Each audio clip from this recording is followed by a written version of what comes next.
After the conclusion of last week's dramatic victory over the Green Bay Packers, we sought out owner Dan Reeves of the Los Angeles Rams as a potential guest for today's pregame show, anticipating the arrival of the Baltimore Colts. And he said, as soon as I stop shaking, why don't you make an appointment? He said that'll be about the middle of the week. But what happened is one shake evidently blended into another, because after getting over the Green Bay victory, Dan, here it is, the Baltimore Colts, and it hasn't been a very relaxing week yet. No, but the Green Bay victory was so great that I can't ask for anything more from the Rams. We've gotten more than we expected, more than we deserve, and I'm very proud of them. You were asked if that was the greatest Ram victory last week after the game. Now you've had a chance to digest it. Do you feel it is? Well, every win is the greatest on Sunday night. I don't think there's ever been a greater one, especially the quick turn of events. Now, we've had many, many great games in the past where we've been behind and gradually chopped away at it. But to go from absolute despair to seventh heaven in 30 seconds is pretty dramatic. If one can get the emotional bends. Dan, a parent perhaps can judge his success by his offspring. A teacher judges his success by his pupils. An administrator and owner can judge his success by those perhaps who have been exposed to his leadership. And I'm sure that many Rams fans are not quite well aware of those who have served under you and have gone on to very successful things, especially in football. Commissioner Pete Rozelle, Tex Mullen, now writing for Sports Illustrated, Tex Schramm of the Dallas Cowboys. You could go on. And I'm wondering if you might share with us now perhaps your philosophy of administration. First of all, we're very lucky to get people like Pete Rozelle and Tex Schramm. That doesn't come from anything other than a bit of luck. I think the only thing that we do here a little bit differently than some other clubs is that we try to round everybody out. In other words, the PR man is also in on the scouting and so forth. So Pete Rozelle, Tex Schramm, all of them had a very well-rounded background in football. Bert Rose, you forgot to mention, who went on to do a great job in Minnesota. So I think that's about the only thing that's different, Dick. Well, I'm not going to let you get away.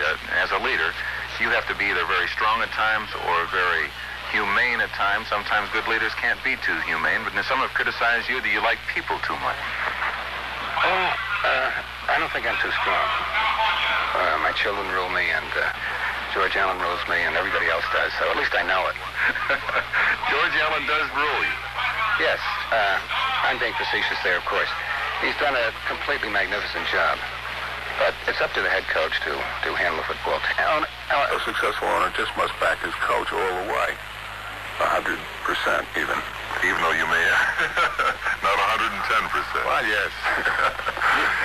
Even though you may disagree with him on a particular move. Yes, that's right, because he coaches the club. And when an owner steps in and says, do it this way, then the efficiency of the coach goes. I mean, you can't keep him. The only things I've ever done in the past is to ask for a little time, maybe, on a trade. But I've never overruled a coach. But I've asked him sometimes for a few days, and it's generally been fairly effective. In other words, don't rush into the darn thing. Do you remember when you signed George Allen to an assistant coach's contract under Sid Gilman? I remember, yes. I didn't sign him at the time, but I remember George very well from his first year here. What ultimately made you decide that he would be the man to fill the void 2 years ago? Well, every place he's been, primarily the Bears, of course, the players have thought that he was a great leader and a fine coach. I thought the most dramatic episode of that, or example of that, was in the championship game a few years back when they gave George Allen the assistant coach the game ball. This is rather unheard of. And every player that I've known who's worked under Allen has always been completely high on him. I would say that was the reason. So win, lose, or draw today, you feel it's been a highly successful year and perhaps beyond your expectations in 1967? Oh, yes. This has been the finest year. We've gotten the most out of our material. George has, and really he's done the best job in football. Dan, I know that you have glowed in this very exciting season and only 60 minutes away perhaps from even a more impressive year. And the many people who know you are very happy for Dan Reeves, the owner, for what you've done for professional football and perhaps now what professional football can do for you most deservingly. Thank you very much, Dick. Owner Dan Reeves of the Rams, and let's talk now to the man who has made it all click on the field, Coach George Allen, and Dave Niehaus is standing by with Trader George. Well, George Allen Rams fans have just heard from President Dan Reeves about the 1967 Rams, and just before the Rams' biggest game in recent memory, we'd like to get your thoughts on this team of destiny, as you call it. Well, Dave, I think that part of the success of the Rams has been the way Dan Reeves has cooperated in everything that I have suggested. And a football team or a coach can't be successful unless he has complete cooperation from the front office, and I've had that from Dan Reeves ever since I've been here. Secondly, we have a dedicated group of football players who have worked hard since July, harder and longer, perhaps than any team in football. And there are no shortcomings to success. Usually any success you have results in hard work, and I think that's been the answer. Was there, prior to last Saturday's game with Green Bay and today's game against Baltimore, a time you could say, I know we have a chance for all the marbles? In other words, was there a pivotal game? Perhaps, Dallas? Well, the way it's been with Baltimore winning every week, if you recall, Dave, quite a while ago I made the statement that we'd have to win them all because it looked like Baltimore was going to keep on winning. And I think that every game on our schedule has been a pivotal game. We've had to win. If we lost one more game along the line, the season would be over.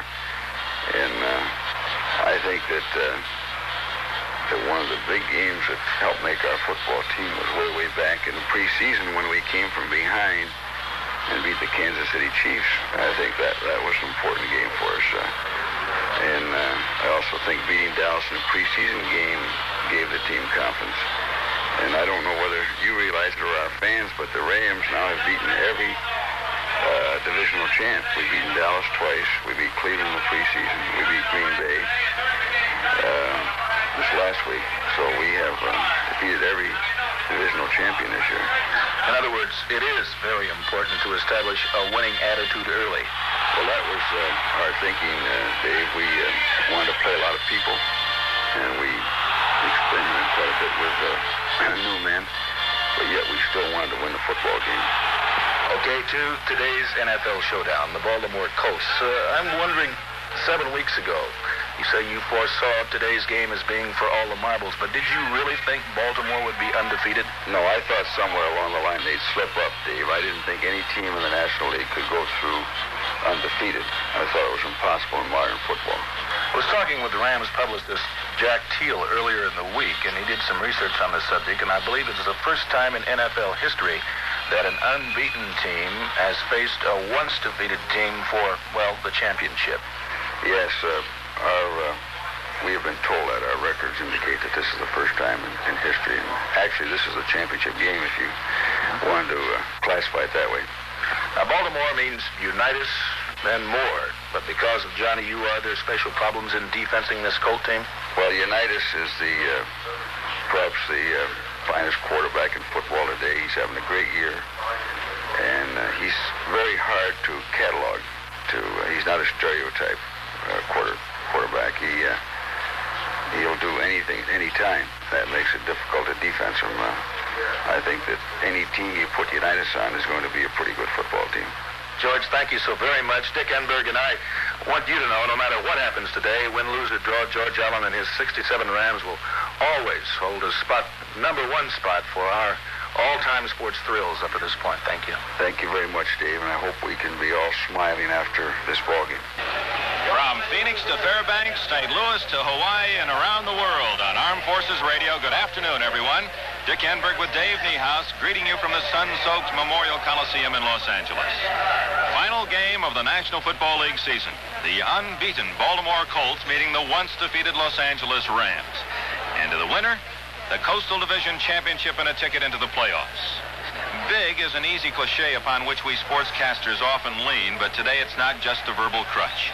This is the biggest game of this pro football season, and the only time two teams, with but a single loss between them, have played for the title in the last game of the year. Baltimore has the most productive offense and statistically the stingiest defense, with the Rams right behind in both columns. The Colts have the all-time great quarterback, Johnny Unitas. The Rams, their all-pro defensive giant, Deacon Jones. And on all the matchups, whether you're talking about statistics or the personnel involved, the two teams rate just about dead even. It's my pleasure to introduce the man with the color comments and the starting lineups, Dave Niehaus. Thank you, Dick, and a very pleasant good afternoon, everybody, wherever you may be around this world of ours. On this great football Sunday from Los Angeles, the battle for the Coastal Division Championship. The Rams, to get started, have won the toss. They have elected to receive at the east end of the Coliseum, which would be the peristyle end. So let's give you the Baltimore defensive unit, their front four. Roy Hilton, Fred Miller, Billy Ray Smith, Ordell Bracey. Their linebackers will be Ron Porter, Dennis Gaubatz, and Don Shinnick. The cornerman, All-Pro Bob Boyd, and Alvin Heyman taking over for injured Lenny Lyles. And the safeties, Jerry Logan and Rick Volk. For the Los Angeles Rams, their starting offensive unit, the split end, Jack Snow. Defensive offensive left tackle, Joe Carollo. Offensive left guard, Tom Mack. The center will be Kenny Iman. Then on the right side, Joe Schiavelli, Charlie Cowan, and Billy Truex. The Ram backfield has Bernie Casey at the flanker spot. The running backs, Dick Bass and Les Josephson, and the quarterback, Roman Gabriel. So we're all set. I think the Los Angeles Rams publicity department came up with the best one-liner to describe today's clash between Baltimore and Los Angeles. Their release reads like this: who says they moved the Super Bowl out of the Los Angeles Coliseum? Southern Californians will tell you today they merely moved up the date to December the 17th. That just about sums it all up. Everything on the line for the undefeated Baltimore Colts and the once defeated Los Angeles Rams, who will meet Green Bay next Saturday at County Stadium in Milwaukee.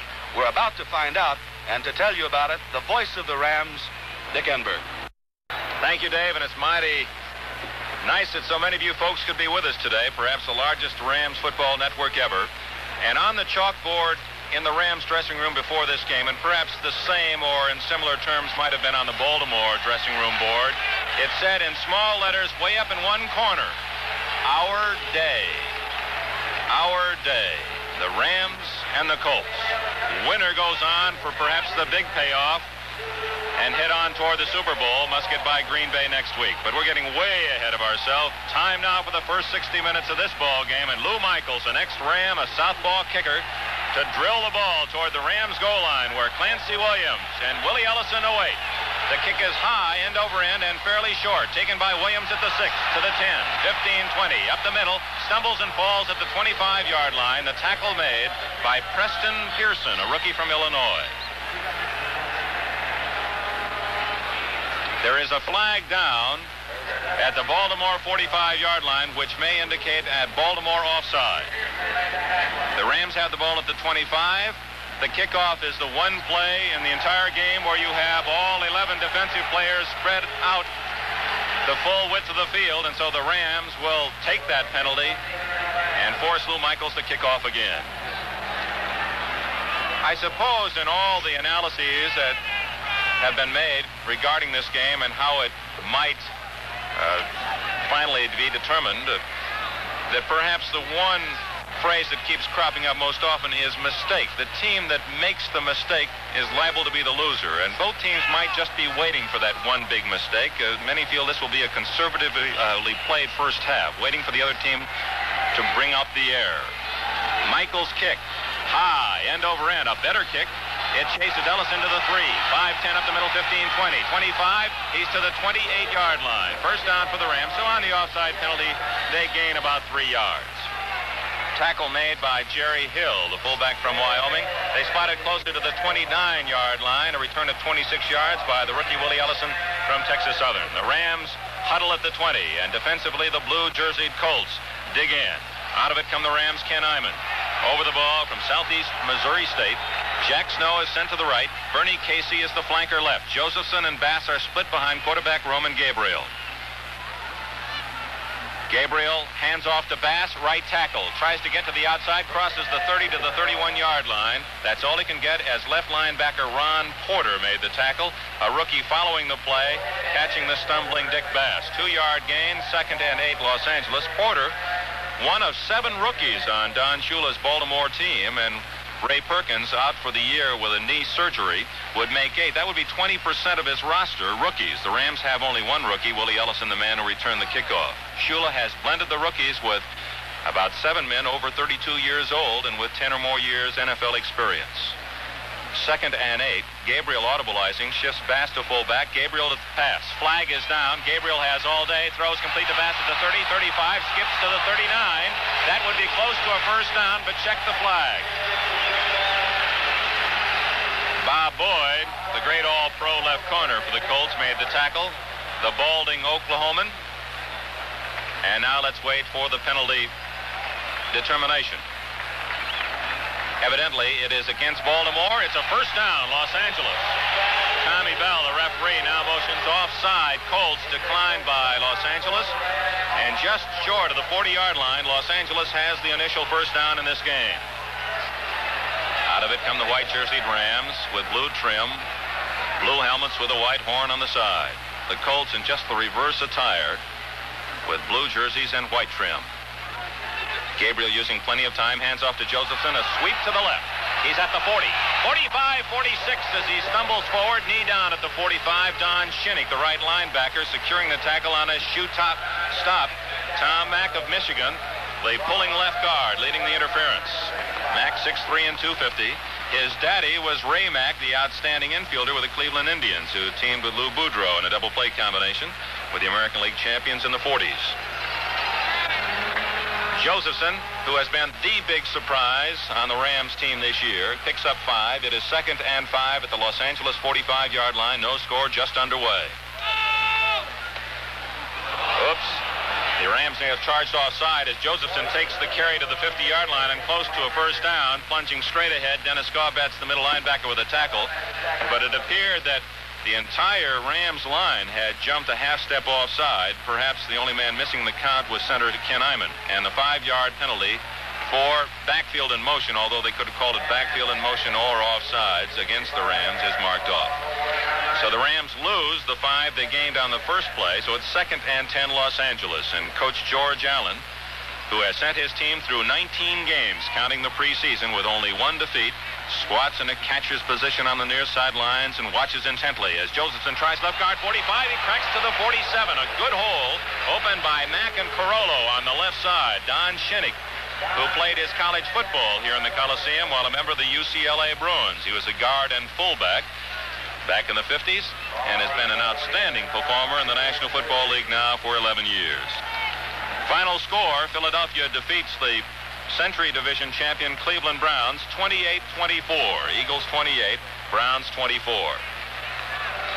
3rd down and 3 from the 47-yard line. And the first big 3rd down of the day.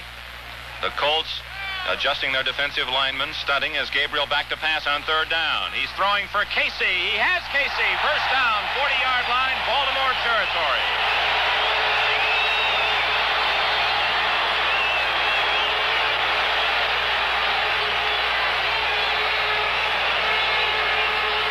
Excellent protection from Carollo and Cowan, Max, Schiavelli, and Iman, the interior 5. Gabriel found Bernie Casey, his flanker on the right side, running a 10-yard out pattern away from Bob Boyd. Gabriel had the ball right on the money, and out of bounds Casey at the 39. They spotted. First down, Los Angeles. No score in the game. First penetration into Colt territory. Gabriel on first down, fakes to Bass, back to throw. He fires, complete to Truex at the 27. He's to the 25.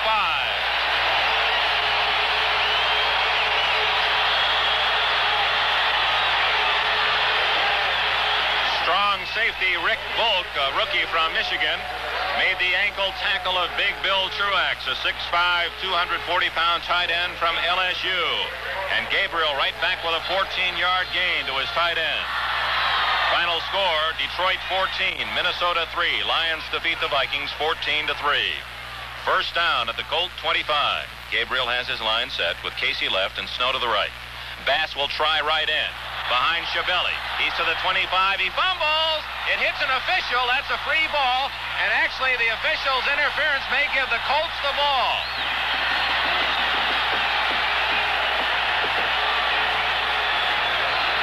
Dennis Gaubetz covered the ball for the Baltimore Colts. The fumble by Bass was rolling out of bounds. It hit the official inbounds, and that kept it from rolling out of play. So there's one of the freaks. The first break in a mighty big break for Baltimore. There was no question the ball was headed out of bounds, but the official stopped it, and Baltimore gets a gift. First down, Colts at the 28-yard line, and the great Johnny Unitas has with him in the backfield. Actually, John Mackey lines up in the backfield and then shifts to tight end on the left side. Triple wing to the right side. Unitas over the middle. He completes it to Mackey to the 40 to the 42-yard line. That'll be a first down for Baltimore. All-Pro John Unitas, the NFL Player of the Year to All-Pro tight end John Mackey. And let's see, a little extracurricular activity between Tony Lorick and Deacon Jones. Their teammates separate them and the two teams in their respective huddles, where Unitas calls the offensive play for Baltimore, and Maxie Baughan, the right linebacker, is the defensive strategist in the Los Angeles huddle. First down at the Baltimore 41-yard line. Mackey this time shifting out of the backfield, tight end on the right side. Matty is a flanker to the left. The give to Lorick, sweep to the left. He's to the 45-yard line. A pickup of 4 yards and hit hard there at the Baltimore 45. Vaughn and Woodleaf on the tackle. Rams football coming to you from Los Angeles. And is brought to you by Household Finance. Need extra money for holiday shopping? It's not too late. Why don't you arrange for a shopper's loan from HFC? Then you can shop with cash for the best buys in town. Tom Matty, who was lined up as the wingback on the left side, threw the key block for Tony Lorick, who played his high school football here in Los Angeles at Fremont High. Second down and 6. Lorick, the only setback behind Unitas. Again, Matty a wing to the left. Back to throw Unitas. He plants. He's rushed. He's caught at the 35-yard line.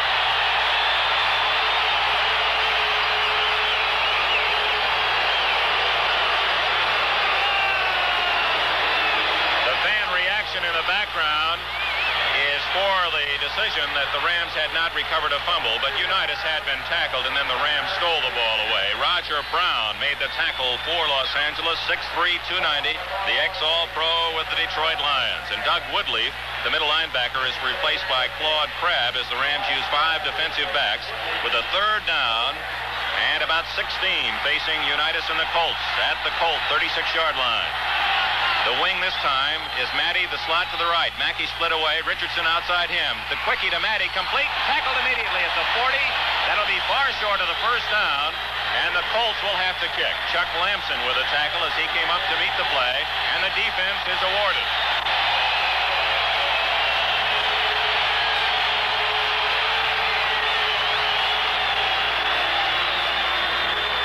So the Los Angeles defense recovers from the first mistake in the game.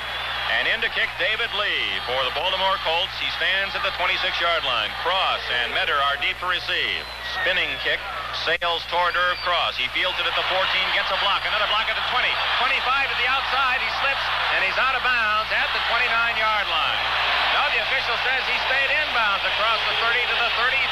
Irv Cross with a fine stumbling return. Field of play. We check the scoreboard with 7 minutes remaining in the first quarter. Baltimore nothing, Los Angeles nothing. HFC. Have a happy holiday wherever you may be. If we can make it happier, call on HFC. Would a little extra holiday money make sure that you get everything your family needs? That you can buy something important for the house, or take a trip to visit friends or relatives? You're welcome to arrange for it at Household Finance. Household understands how important extra money can be right now because HFC has been helping families meet holiday needs for 90 years.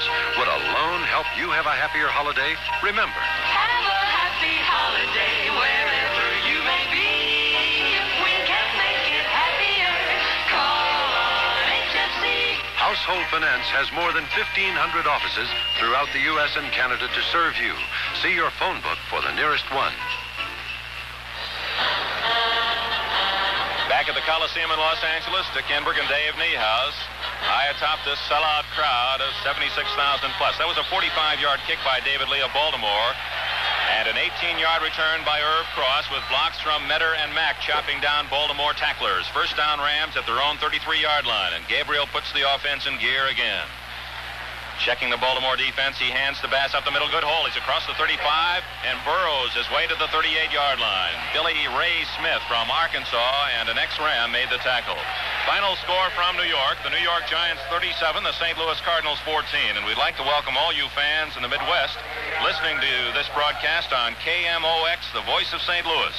We hope you enjoyed the game, and congratulations to General Manager Bob Hyland of KMOX and Lloyd Sigmund of KMPC Los Angeles for making all the arrangements for this important game to be heard. Many fans in the Midwestern area.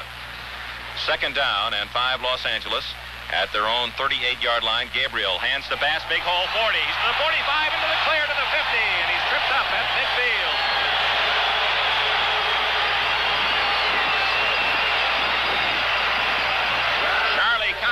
Lester Josephson with key blocks. It appeared that they trapped the defensive left tackle of the Baltimore Colts, and Bass with a big opening, sprinting to midfield. Ron Porter just able to trip him up with a shoestring tackle.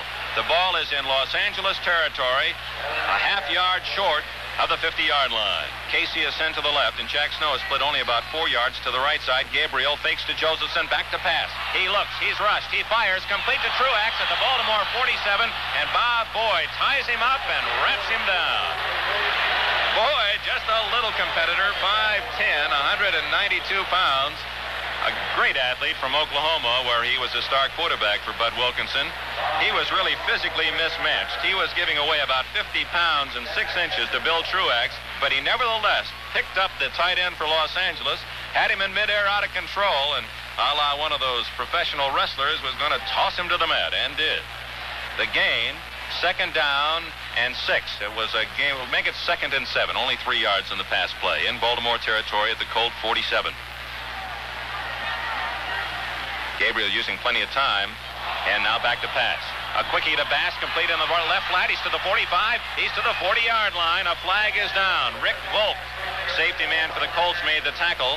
It appeared that Baltimore may have jumped offside. Don Shinnick was the man who hit Bass first, and Bass broke that tackle. Volk came up to assist and tripped up the Los Angeles fullback at the 41. The Rams co-captain Joe Schiavelli chats with Tom Bell, the referee. He now understands the options. The official now will take a timeout and signals offside Baltimore. And Schiavelli, if he takes the penalty, would actually lose ground. But right now, Schiavelli has said, I want a measurement first to see how close we came to the first down. The ball is on the 41. The Rams needed to go to the 40 and a half. And that's right, half yard to go for the first down. Now Schiavelli will give Tom Bell his decision. The gain on the play about 6 yards. They'd gained 5 yards and no loss of down on the penalty. Rams somewhat uncertainly walking back to the huddle, and still no signal from Tom Bell. And now the officials are chatting with each other. We're in the first quarter, 6 minutes remaining. No score. Now Tom Bell has picked up the ball, and evidently the Rams will take the 5-yard penalty. That's correct. Bell now with ball in left hand, marches off 5 to the 42-yard line. Now we're set. Offside Baltimore. And the Rams do not lose the down, and of course that's one of the reasons why there was so much time taken in the discussion. But Schiavelli wisely asking for the measurement first. If he had the first down, of course, then he would have taken the play. Second down and a long one at the Colt 42. Rams out of the huddle. Casey way out to the right. Snow to the left. Josephson and Bass behind. It's Bass off left tackle. Cuts off 40. He's to the 36-yard line and a first down. Left tackle Joe Carollo from Notre Dame leading the blocking, and Ordell Bracey, the great veteran from South Dakota playing defensive right end, made the stop for Baltimore. Final score, Chicago Bears and Gale Sayers 23, Atlanta 14. Bears certainly one of the top teams in pro football at the end of this year. First down, and the Rams for the second time in this first period have marched into Baltimore territory.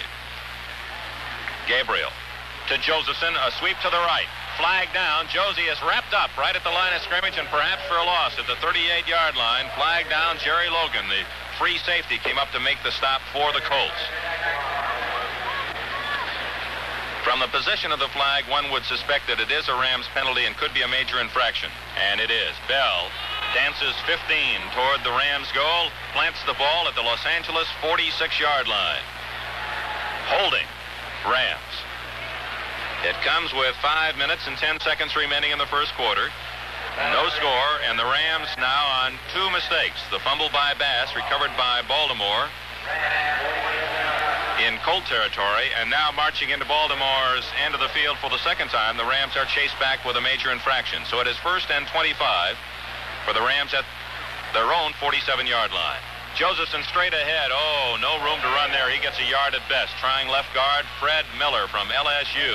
Small but fast as a defensive tackle. 250 pounds. Doesn't sound that small if you're sitting down at your dinner and taking his full share. But as a defensive tackle in professional football, 250 considered small. But he's very quick. 27 years old. This is his 5th year in the league. Gain of a yard for Josephson. 2nd down. And still about 25. Gabriel drops way back to throw and then lofts a quickie to Bass at the 45 to the 50. 45, Colt territory to the 40. Behind good blocking, he twists to the 39-yard line.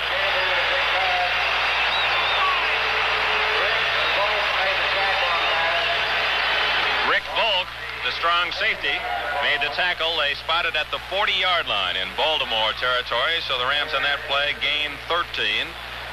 And it will be 3rd down and about 13. This series beginning at the Baltimore 37-yard line. Now at the 40, the Rams need big yardage here on 3rd down, so the Baltimore deep defense loosens a bit. Snow left and Casey right, Gabriel back to throw. He is protected extremely well again. He throws long for Josephson. Incomplete at the 5-yard line. Double team by Rick Volk and Alvin Heyman. Josephson, the halfback, on a deep swing pattern down the near sidelines, and it was tipped away at the last second.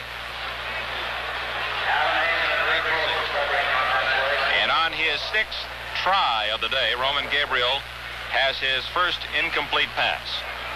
He is now 5 for 6, and the Belgian boomer, the place-kicking artist for Los Angeles, Bruce Gossett, will try a 47-yard field goal. That would be the longest he's kicked all year. That one came against Baltimore. The line is set. The ball is down. The kick is up. It's high enough. It's long enough. It's good!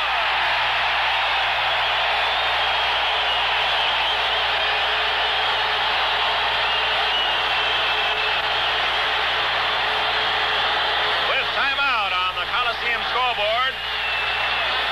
3 minutes and 50 seconds remaining in the first quarter. The score, the Rams 3, the Colts nothing. Bruce Gossett with a 47-yard field goal sends the Rams in the lead 3-0, and now Gossett approaches the ball. His kickoff, onside kick, trickling downfield. It's fielded by Logan at the 30, and he's hit at the 35. Oh, my. Shoulder tackle and viciously executed by George Berman, a second-year man from Northwestern. Logan picks up the pieces and trots off the field. So the Rams, Bruce Gossett trickles a kick upfield, and the Colts have the ball 1st and 10 at the 35. And of course, last week, Travis Williams returning a kickoff 104 yards, and the Rams aren't likely to kick many deep. Lorick tries left guard for a yard, and that's all.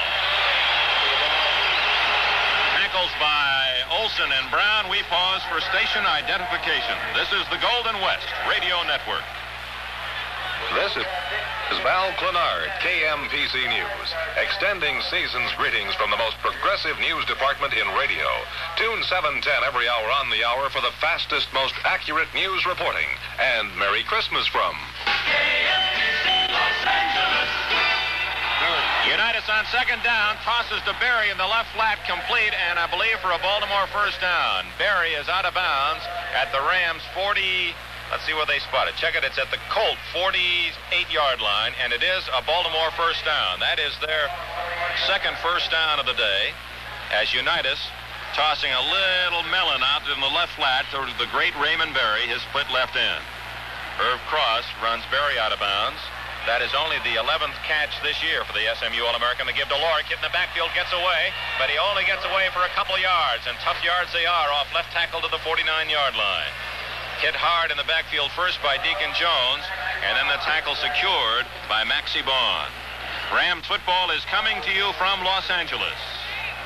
You've budgeted carefully for holiday expenses, but an everyday need pops up that just can't wait. Well, now what? Well, the answer is really very easy. You can arrange for a shopper's loan from Household Finance to cover that unexpected expense. How did you see? HFC. Second down and 8 at the 49-yard line. Baltimore with the ball. Trailing 3-0. The give to Matty. Sweep to the left. He's caught, and he's dropped right at the line of scrimmage. No gain. The defensive right side of the Rams line, led by Lamar Lundy and Roger Brown, the right half of the fearsome foursome, and Deacon Jones, not wanting to miss any of the action, trailing the play from the opposite side of the field, also got a piece of the action. Matty's first carry nets a yard. The ball is tickling the 50-yard line in Baltimore territory. Third down and a short 8. Rams defense loosens as Richardson to the right, and it's Raymond Berry to the left. Lone setback as Lorick, wing to the right, is Tom Matty. Back to throw Unitas. A quickie over the middle to Mackey is complete at the 42-yard line, tackled immediately by Chuck Lamson. A flag is down. Unitas using those quick check-off passes, especially to his all-pro tight end, John Mackey. Now let's see the penalty. It is against the Rams and a big one. 15 yards. Marks it all the way to the 26-yard line. Personal foul, Los Angeles. And, of course, that covers a multitude of sins. And it is marked off from the end of the play. So along with the completion from Unitas to Mackey, you tack another 15 yards on, and you have a first down Baltimore, their deepest penetration at the Los Angeles 26-yard line. The Colts trying to erase a slender 3-0 Rams lead with a minute and a half remaining in the first quarter.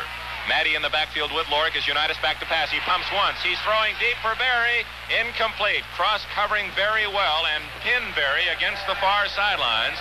And Raymond could not get around him. The pass thrown incomplete lands in the end zone. Merlin Olsen applying pressure from his defensive left tackle position on Unitas. Olsen, all-pro for the second consecutive year, along with Deacon Jones. They make up the left side of the fearsome foursome. On defense for the Rams, Jones, Olsen, Brown, and Lundy up front.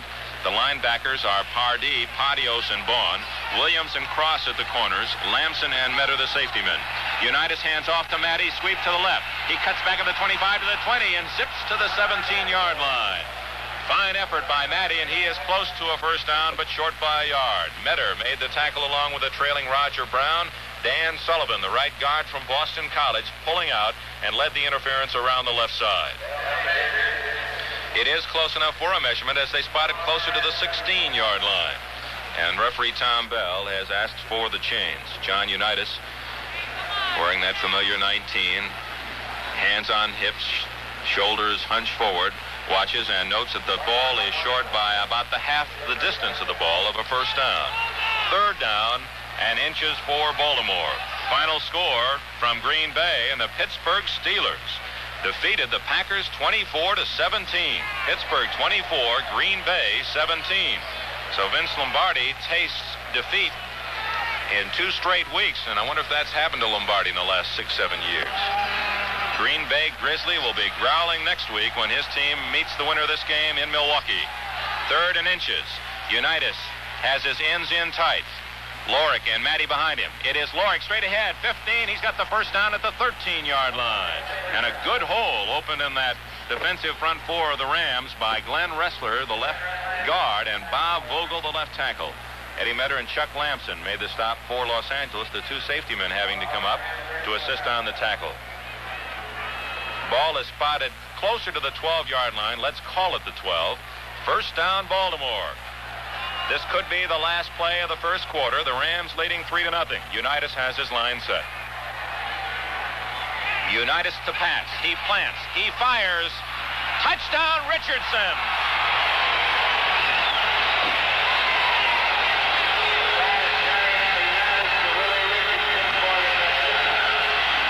With 7 seconds remaining in the first quarter, Unitas pumping once over the middle to set up the fake by Richardson, who was lined up on the right side. Richardson faked to the inside and then cut sharply to the flag in the far corner of the end zone, and the pass was right on the money. Although low, Richardson, diving, hugged it to his chest and Baltimore takes the lead. Try for point by Michaels. Out of the hold of Bob Boyd. The ball is down, the kick is up, and the left-footed kick is good.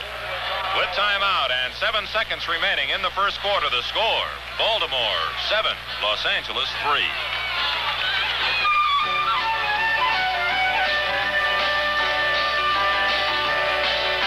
Before you sign on the dotted line, know what your loan will cost. Borrowing money? Here's good advice from Household Finance, the company that's been meeting people's needs for 90 years. HFC says, before you sign on the dotted line, know what your loan will cost. You'll know at Household because HFC tells you in advance. Household also tells you to check the cost wherever you plan to borrow. Make certain it's not more than you'd pay at HFC. Call or visit the company that says, Before you sign on the dotted line, know what your loan will cost. that's Household Finance. At Household Finance, you may borrow up to $2,500 and may choose from a wide variety of repayment plans. See your phone book for the Household Finance office nearest you. On the kickoff, Michaels drills it to Ellison, and Willie Ellison picks his way upfield to the 32-yard line, tackled by Butch Wilson, the tight end for Baltimore. And that is the end of the first quarter in Los Angeles, with the scoreboard showing the Baltimore Colts 7, the Los Angeles Rams 3. Hi, I'm Phil Foster. I ran into a guy the other day on Wilshire Boulevard. He was so English, he drove with an accent. That's why I ran into him. Anyway, he gets out of his car. He says, I say, wasn't that smashing? Whatever shall we do? I said, maybe we can reenact the Boston Tea Party. You can be the tea. I don't know whatever you shall do English, but whatever I shall do is call the nearest State Farm agent. He said, an agricultural representative, I fail to see the relevance. I said, I fail to see your elephants. State Farm Mutual is the world's largest car insurance company. Low-cost protection and service from agents and claim representatives everywhere. 1,678 of them right here in California. He says, you might say they're ubiquitous. I said, no, I wouldn't say that because nobody in this country uses them foreign words. Just then the State Farm agent pulls up and I said to him, hey, State Farm, you guys are always around when a guy needs help. Boy, it's amazing. You're every place. He says, yeah, we're ubiquitous. You know, if he hadn't been so friendly, I'd have hit him.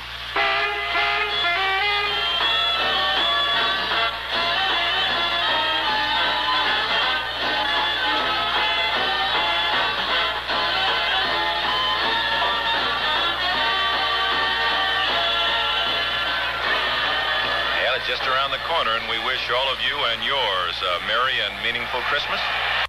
Start of the second quarter.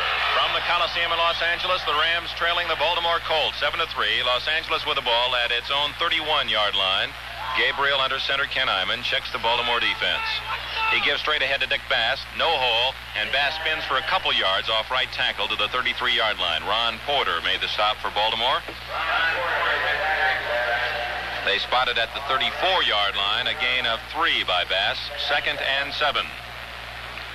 Bruce Gossett kicking a 47-yard field goal to give the Rams an early 3-0 lead in the first quarter. And then on the final scrimmage play of the first period, Richardson on a 13-yard pass from John Unitas, Richardson's 8th touchdown catch this year. What a job he's done for them, and will continue to do so. Gabriel on a quickie, almost intercepted. It was intended for Bill Truax on a look in over the middle to the tight end, and Rick Volk was the man who got his hand on it and deflected it incomplete. It was overthrown, and Volk almost came up with a juggling interception. Defensively for the Colts, they have Roy Killer Hilton from Jackson State on the left side, Ordell Bracey on the right side, with the tackles Smith and Miller. Linebackers are Porter, Gaubatz, and Shinnick. The corners are Boyd and Lyles, with Volk and Logan at safety. The pitch is to Bass, and he's brought down for a loss at the 31-yard line by Roy Hilton, the defensive left end, who knifed in behind the interference and caught Bass around the ankles and dropped him for a loss. So that's back at the original line of scrimmage as this series began at the 31. 4th and 10, and the Rams will kick for the first time. And John Kilgore, the number 4 punter in the National Football League with a 42.46 average, drops back to his own 15-yard line. He'll actually catch it at the 16 and kick from about the 20. Alvin Heyman, solo safety at the Baltimore 30, and he's one of the best in the business at returning kicks. There's Kilgore's right-footed boot, a wobbly spiral, comes to Heyman at the 25, to the 30, spins away from two tacklers and falls at the 32-yard line. Hit first by center Ken Iman. He spun away, and the tackle was secured by George Berman, who is Iman's backup man at center. So the Colts, leading 7-3, have the ball at their own 31-yard line on a 45-yard kick by Kilgore, 6-yard return by Heyman. And Kilgore has been kicking the ball for the past month and a half with a small bone broken in his right foot. And so it's much to his credit that he still rates in the top 4 in the league. Unitas quickly fires the far side, complete to Richardson at the 35, and he's brought down by Williams and Metter at the 38-yard line. So Richardson, faking the long pattern, stopped short, and Unitas, racing from center, rifled the ball into the right flat on the quick hitch to Willie Richardson, and it's complete at the 38-yard line. A gain of 7, 2nd and 3, Baltimore. Tight end John Mackey, about half the time, has stayed in the backfield and will shift sometimes. That time he stayed in the backfield right behind Unitas. The give straight ahead to Lorick. He sweeps to the outside with room. 40 to the 45, has a first down, and he's out of bounds at the Baltimore 47-yard line. Williams and Metter running Lorick with good speed out of bounds. Lorick had no hole off right tackle, so he moved to the outside, got it in high gear down the far sidelines in front of the Baltimore bench, and has the first down. At the Colt 47-yard line in the first down department, now unofficially, teams are even with 5 apiece. Baltimore moving the ball well again under the guidance of John Unitas, who once played with the Rams, the Bloomfield Rams, in 1955 when the Steelers didn't think they could use him. Mackey lined up right behind Unitas in the I formation. As straight ahead goes Lorick on the handoff. He's to the 50, to the Rams' 49-yard line, stacked up there by 3 white-jerseyed Rams. Myron Patios, the middle backer, spearheading the defensive charge. They say knee down right on the 50-yard line. A gain of 3 for Tony Lorick, 217-pounder who attended Arizona State. 2nd down and 7. Raymond Berry to the left, Willie Richardson to the right, and Mackey this time lines up at tight end on the right side. Setbacks are split, Lorick and Matty. Rams adjusting their defensive line, and on the draw play to Matty, caught it in the backfield, but gets ahead across the 50 to the 47-yard line. Roger Brown and Chuck Lamson made the tackle. Deacon Jones got a hand on Matty, who was charging straight ahead off right guard, but could not contain him, and Matty, fighting for 3 more yards, moves it to the 47-yard line, where it will be 3rd down and 4. Rams football is coming to you from Los Angeles and is brought to you by State Farm Mutual, the company that protects more than 9 million cars already. But there's still room for one more. Why don't you ask a State Farm agent about low-cost insurance for your car? 2.5 minutes gone in the second quarter. 3rd and 4 facing Unitas, and he uses a wing to the left. He's back to throw. He sets. He's firing toward the near sidelines. Complete to Matty and out of bounds at the 38-yard line.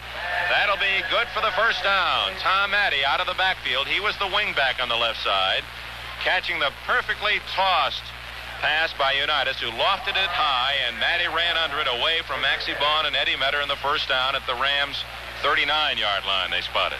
So Unitas has the Colts now in field goal territory, leading 7-3 with a first down at the Los Angeles 39.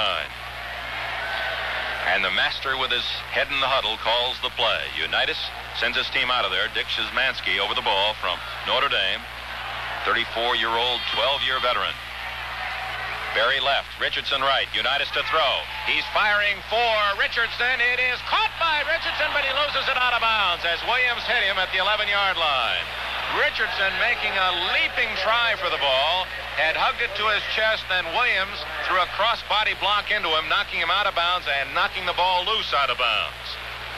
So Richardson very nearly with a fine catch on the far sidelines. 2nd and 10. And thus far, the pattern has been throw to the tight end Mackey over the middle, and Richardson working pretty well on cornerback Clancy Williams. The give to Matty, hit in the backfield, stays on his feet, gets back to the line of scrimmage, and then he's devoured by the Rams defense. May have gotten a yard to the 38-yard line as they unpile. We'll credit the men in on the stop. Merlin Olsen, the last to get up off the bottom of the pile with an assist from Deacon Jones and Myron Patios. A gain of a yard to the 38-yard line. It is 3rd down and 9. Unitas now has thrown 9 passes, completing 7 for 65 yards and 1 touchdown. Gabriel 5 of 7 for 52 yards. Unitas never has been under 50% completions in a season, and he's having a great year, 58.3 this year. A big down for the Colts, and Unitas will throw for it. He's back. He fires. Complete to Mackey, wide open at the 30. He stumbles backwards, and then he's hit. He lost the first down chance when he stumbled backwards. He's hit and dropped at the 30-yard line. Williams and Lampson getting the tackle, and Mackey alone in trying to set himself for a fake as he caught the ball at the Ram 29, stumbled backwards to the 31, and before he could gain his balance and head upfield, he was hit by the 2 Ram tacklers, and that leaves the Colts 1 yard short of the first down. Mackey should have had the first down easily, and Michaels now will try a field goal. Bob Boyd to hold from the 38-yard line. Michaels has kicked 10 straight. The Colts line is set. It's from the right hash mark. The ball is down. The kick is up. High enough. It's long enough. No good. Wide to the left.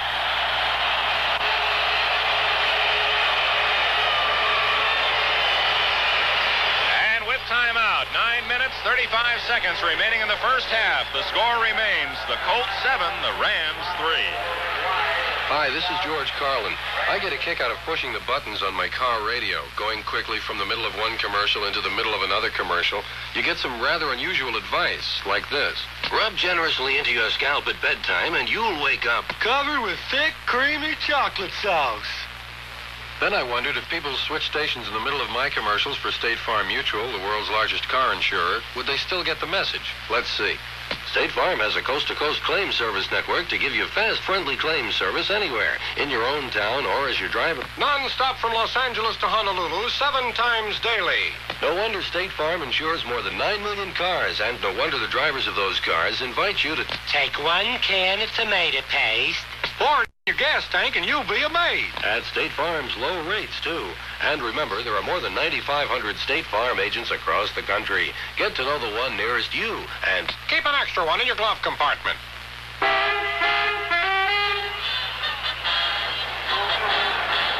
Back at the Coliseum.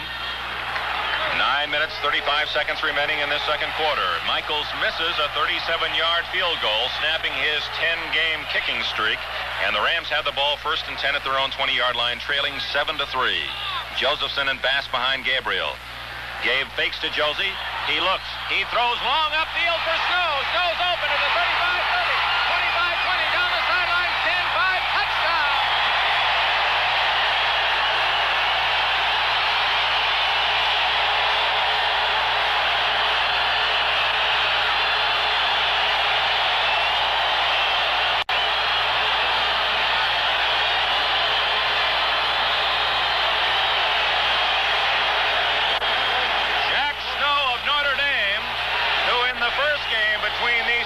This year in Baltimore, a 24-24 tie, caught touchdown passes of 80 and 53 yards, has just caught an 80-yard touchdown pass from Roman Gabriel. Gabriel rolling to his right out of the pocket, stopping short and catching the split left end Jack Snow, angling deep over the middle, and Snow outran the diving Rick Volk at the 15-yard line and pranced into the end zone. The Rams have the lead. Here's the try for point. Metter kneels, Gossett to kick. Ball down, the kick is up, the kick is good. 9 minutes, 25 seconds remaining in the first half. And the score now at the Coliseum, the Rams 10, the Colts 7. Hi, I'm Phil Foster. A couple of months ago, what do you think I run into in Cucamonga? Inky, from my old neighborhood in Brooklyn. Inky was the kid in my neighborhood with artistic talent. So he went into counterfeiting. Anyway, he says, Billy, I got an idea.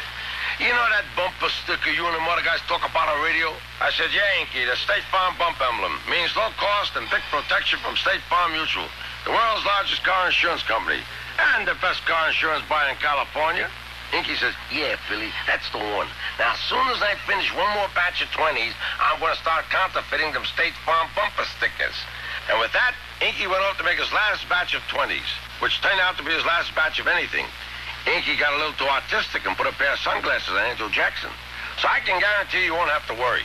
When your State Farm agent puts a little red and white sticker on your bumper, it's the genuine article. Inky didn't make it. Where he is now, though, he might have made your license plates. So the Rams electrifying this big crowd. Take the lead 10-7, and Gossett kicks off to Alvin Heyman, who straddles the goal line. Now up to the 5, 10 to the 15 to the 20. He wedges to the 25, and he's smothered there. First down, Baltimore at the Colt 25-yard line. And again, officials have to move in quickly to separate players. And of course, the tension extremely high. Both teams well aware of the complete importance of this game.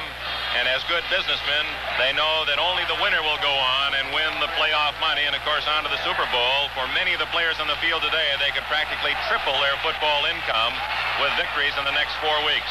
Guillory, Breen, and Berman made the tackle. Johnny Unitas now facing a 10-7 deficit as the blue jersey Colts out of the huddle. And the Coliseum fans, normally very quiet, are making Baltimore-type noises. A fake short, Unitas fires long, and Richardson can't handle it at the 39-yard line.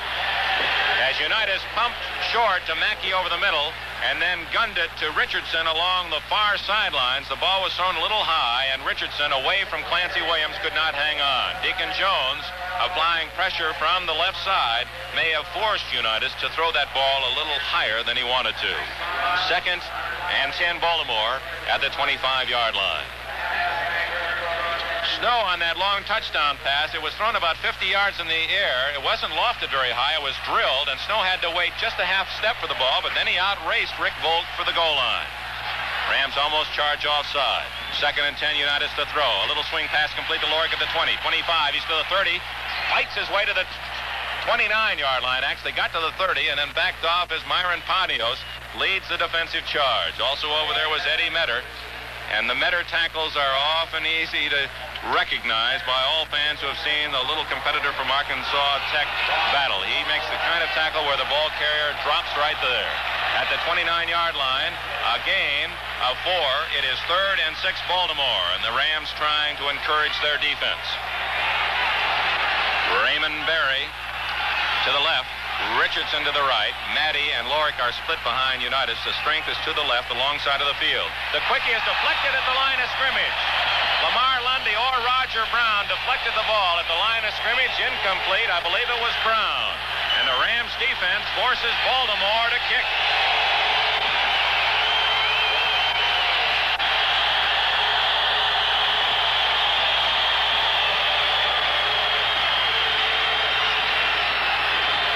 Lee to kick for Baltimore. He delivers from his own 20-yard line. Oh, a beautiful long spiral to Cross at the 24. He stumbles, and he's hit at the 23-yard line. Good pursuit by the Colts. Downfield in a hurry to make the tackle was Preston Pearson, the rookie from Illinois. And Cross, once he stumbled, did not have time to accelerate and was dropped at his own 23-yard line on a magnificent 47-yard kick by David Lee with a -1 yard return. Timeout is called on the field. And with timeout and the Rams leading 10-7, let's call in Dave Niehaus.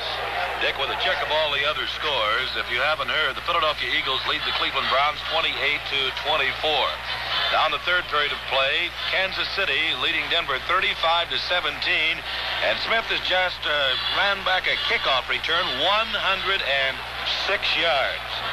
Nolan Smith has run back a kickoff 106 yards. The Philadelphia Eagles 28, the Cleveland Browns 24 to recap.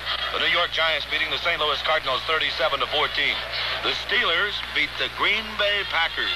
So the Packers have suffered their second loss in a row, and as Dick was mentioning, I can't remember the last 6 or 7 years when that has happened.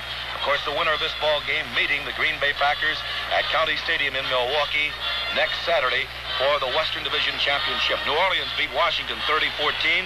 The Bears over the Falcons 23-14, and Detroit beat Minnesota 14-3. Here are the Rams out of the huddle. Once again, Dick Enberg. Rams leading 10-7. With less than 8 minutes remaining in the first half. First down at their own 23-yard line. Josephson and Bass behind 6'4" quarterback Roman Gabriel. Gabriel hands off to Josie, trying right tackle. He's to the 25, 26-yard line, and that's all. Tackle made by Roy Hilton, pinching in from his defensive left-hand position, with Ron Porter also assisting, and Billy Ray Smith, who's having an excellent year, and you have to be good to keep a man named Bubba Smith on the sidelines. Billy Ray Well, everyone in Baltimore figured there's just no way that the veteran Smith, 32 years old, could keep the giant Smith, 295-pounder from Michigan State, on the bench, but he has with his superb play all season for the Colts. On second down, Josephson is hit right at the line of scrimmage as he tried to angle from right halfback across left guard and is stopped on a good shoulder tackle by Dennis Gaubatz, the middle linebacker. Gaubatz from LSU, 6'2", 232 pounds. He came to Baltimore in a trade in 1965 that sent the controversial Joe Don Looney to the Lions. One of the great trades that Don Shula has made. Casey to the left, Snow to the right, third down and 7 Los Angeles at the Ram 26-yard line. Colts stunning a lot, had their safety man all the way up on the line of scrimmage. Gabriel back to pass. He's rushed now. Feeds up to Bass, who catches it as he's falling and is secured at the 27-yard line. Bass had the ball, but was off balance as he caught the ball, and his own momentum carried him to the turf where Dennis Gaubatz laid his big left arm on him and said, "That'll be all for you." At the 27, fourth down and 6, and John Kilgore in to kick for Los Angeles. Alvin Heyman floats back to the Baltimore 32-yard line, anticipating the kick from Kilgore. And of course, punts made headlines last week, block punts, 4 of them blocked in the National Football League, and the biggest herd right here in the Coliseum that gave the Rams that 27-24 win against Green Bay. Kilgore's kick, not very strong, a weak kick to Heyman at the 36. He's hit immediately, but stays on his feet. Now he's hit by the second charge and dropped at the 33-yard line. Gene Breen downfield, Tony Guillory, Don Chewy all in on the tackle, and Chewy heading the second line of defense dropped Alvin Heyman. 40-yard kick by Kilgore, minus 2 yards by Heyman on the return. So Baltimore has the ball back, trailing by 3, 10-7. Midway through this second quarter in the Coliseum. And a brilliant football day. Cool, 60 degrees, cool for Southern California, in bright sunshine. Unitas gives to Moore, and Lenny Moore skips across right tackle, the 35 to the 39-yard line before Jack Pardee, the left linebacker, can wrap him up. Lenny Moore, seeing his first action, gets a good gain of about 5 to the 39-yard line. Rams football is coming to you from Los Angeles and is brought to you by State Farm Mutual. Get fast, friendly claim service when and where you need it. Insure your car with State Farm Mutual. On second and 5, it's Lorick hitting the backfield, and Merlin Olsen wraps him up, no gain. Roger Brown also in on the play as Brown hit Lorick first, slowed him down, and then All-Pro Merlin Olsen, playing to the left of Brown, wrapped his paws around the Baltimore fullback and held him up. Actually did not throw Lorick down. The whistle sounded when there was no advance by Lorick, and obviously Olsen was the winner. They spotted at the 38-yard line, so a loss of a yard, and it'll make it third and legitimate 5 now. So another big third down facing John Unitas. Unitas uses a wing formation with Moore out on the left side. Unitas back to throw. He's rushed, but gets away from the rush. Throws upfield. It's complete to Mackey at the 35-30. Tackled from behind at the 26-yard line. First down, Baltimore. Chuck Lamson with a saving tackle on tight end John Mackey, the best tight end in professional football. Deacon Jones applying pressure on Unitas, but was blocked around Unitas, who stepped up into the cup and found his tight end angling over the center. A 34-yard pass completion on third down. 2 All-Pros, Unitas and John Mackey. Mackey had caught 50 passes going into today's game, number 9 in the National Football League, with 3 touchdowns. First down, and again Len Moore shifts out into the slot. Berry to the left, Richardson to the right, to give to Lorick, sweep to the left. He's at the 25, jumps over one man and gets to the 23-yard line as he hurdled one fallen Ram and picked up a couple 3 yards. Maxie Bond was the man who was down, over whom Lorick hurdled. Eddie Metter and Irv Cross made the tackle. A gain of a long 3. It's second and 7 for Baltimore. American Football League up in Oakland in the first quarter. Don Maynard has caught a 25-yard pass from Joe Namath, and the Jets, who must win to stay with the Houston Oilers in the Eastern Division of the American Football League, have a 7-0 lead. Jets 7, Oakland 0, first period up north. Here it's 10-7.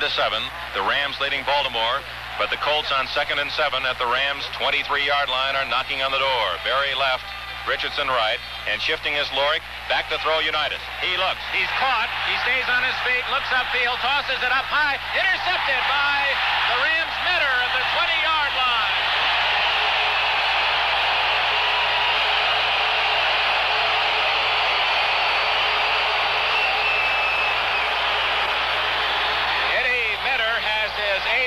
Interception of the year. He is the all-time thief in that department in Rams history. And that time it was the veteran Unitas making a mistake. He was caught getting away from the pressure of Deacon Jones and lofted an easy pass into the air.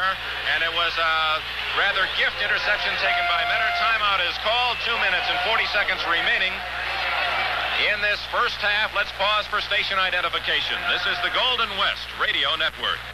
Merry Christmas.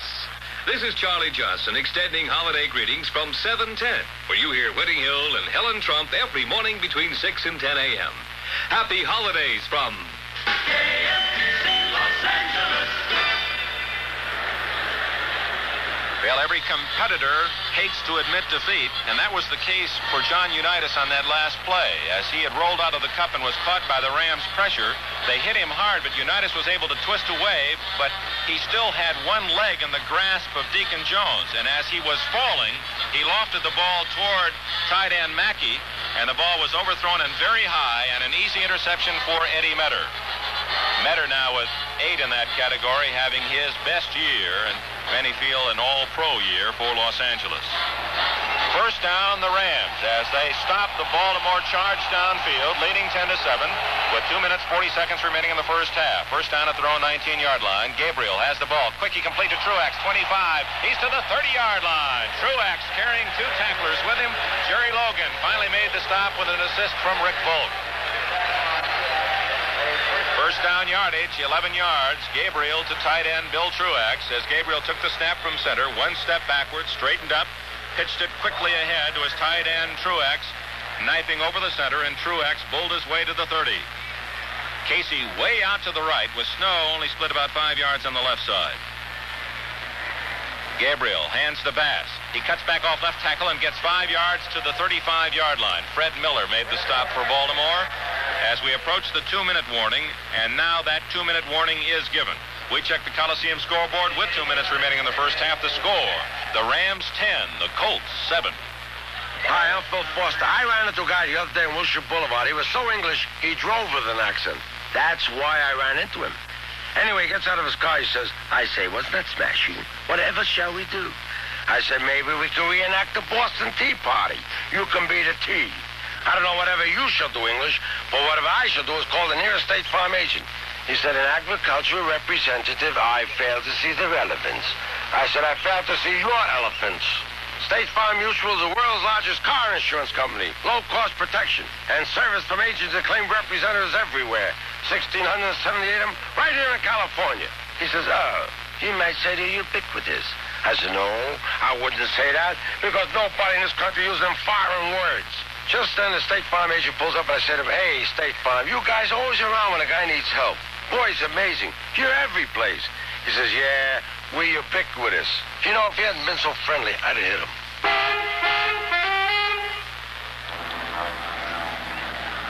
Back at the Coliseum in Los Angeles, 2 minutes remain in this first half. Sun-baked 76,000 plus fans at the Coliseum, and for those of you familiar with this famed football oval or Coliseum built for the 1932 Olympic Games for Rams football, they eliminate about 15,000, 20,000 seats, bringing in temporary bleachers on the eastern end of the field, the peristyle end of the Coliseum, so that all fans have good seats. So, in effect, owner Dan Reeves has cut his gate considerably, but he has assured all fans good seats for Rams football action. On 2nd and 5, Los Angeles at its own 35. The handoff to Josephson. Sweep to the right side. Cuts back at the 35. Stumbles to the 39-yard line. That'll be short of the first down by a yard.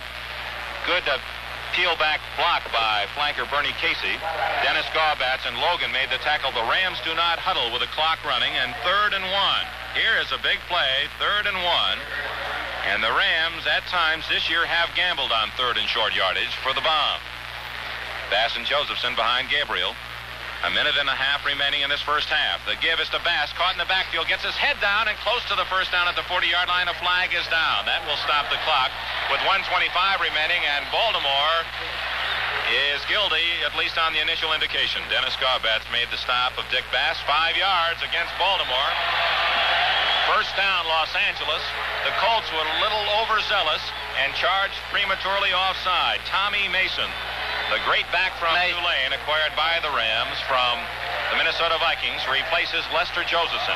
Now, Mason can run, and he can also pass. He threw a touchdown pass to Bernie Casey of 50-some yards in the Chicago game earlier. It's Bass on the handoff, caught in the backfield, stays on his feet, fights his way across the 45, still on his feet to the 48-yard line.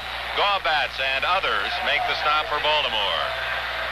Garbats finally making the stop after Bass had run through 3 potential tacklers. The Rams again do not huddle. Clock running 1 minute, 5 seconds remaining in this first half. On second down and a short 6, Gabriel will throw. He sets up shop, fires complete to Casey at the 40. He's to the Baltimore 36-yard line.